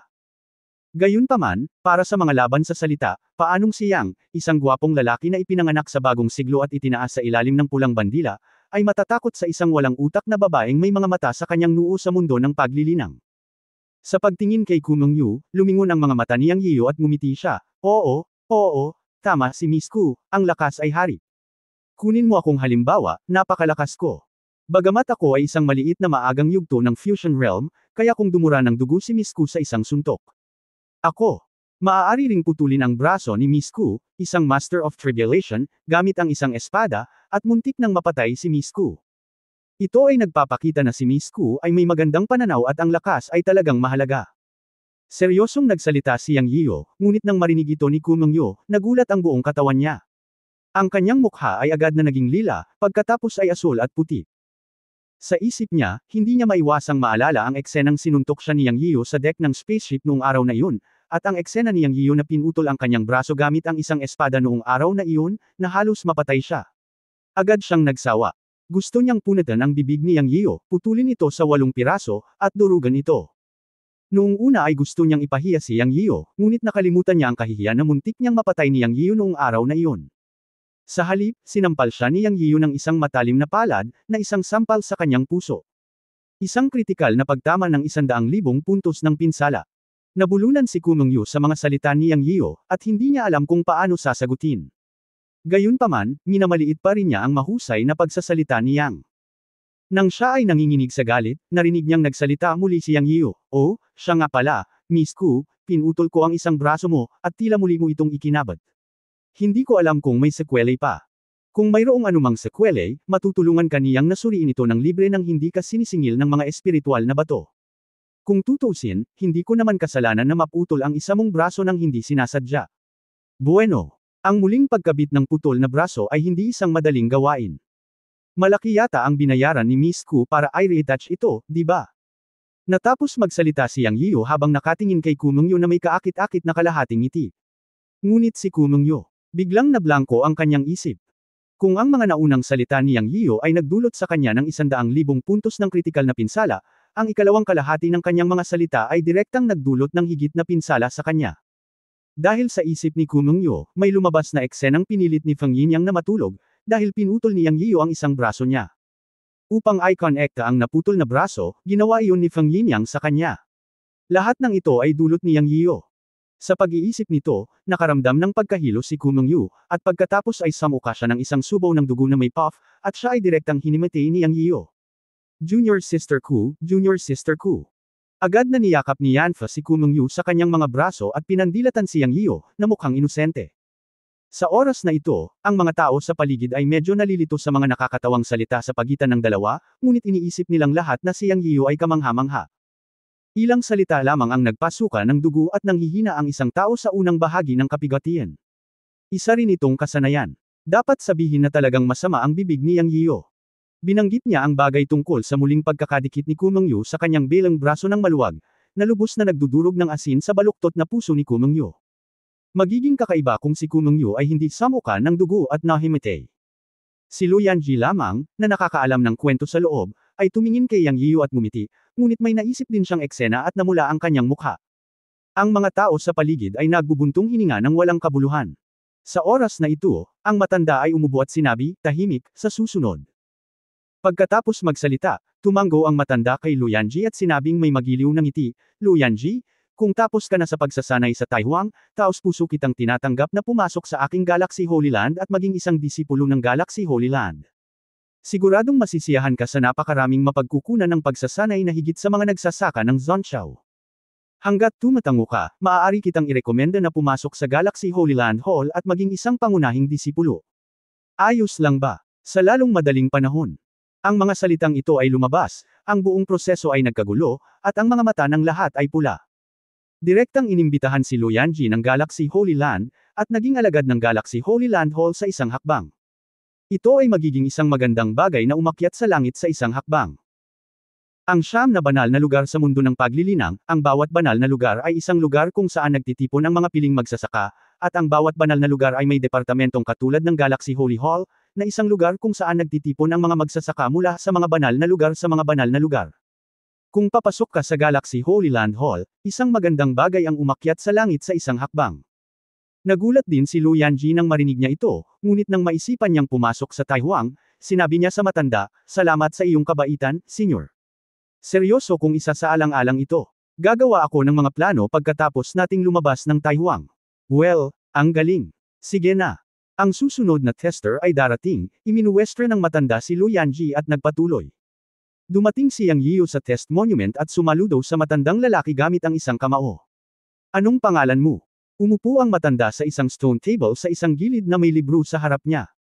Nagtanong siya sa paraang pamamaraan at itinala ang pangalan ng lahat sa aklat. Junior Yang Yiu. "Well, simulan na natin." Hindi gaanong nagtanong ang matandang nagsusubok. Pagkatapos itala ang pangalan ni Yang Yiu, iminuwestre niya si Yang Yiu para simulan ang pagsusulit. Sa malayo sa kabilang panig, sina Yuan Chenhuan at Feng Yinyang ay binibigyang pansin ang sitwasyon ni Yang Yiu at ng iba pa. "Matandang lason, pumunta ka at huwag kang manood. Sa dalawa kong alagad dito, walang magiging problema. Naipaliwanag ko na ng detalyado," sabi ni Feng Yinyang kay Yuan Chenhuan. End of this chapter. Abangan ang susunod na kabanata.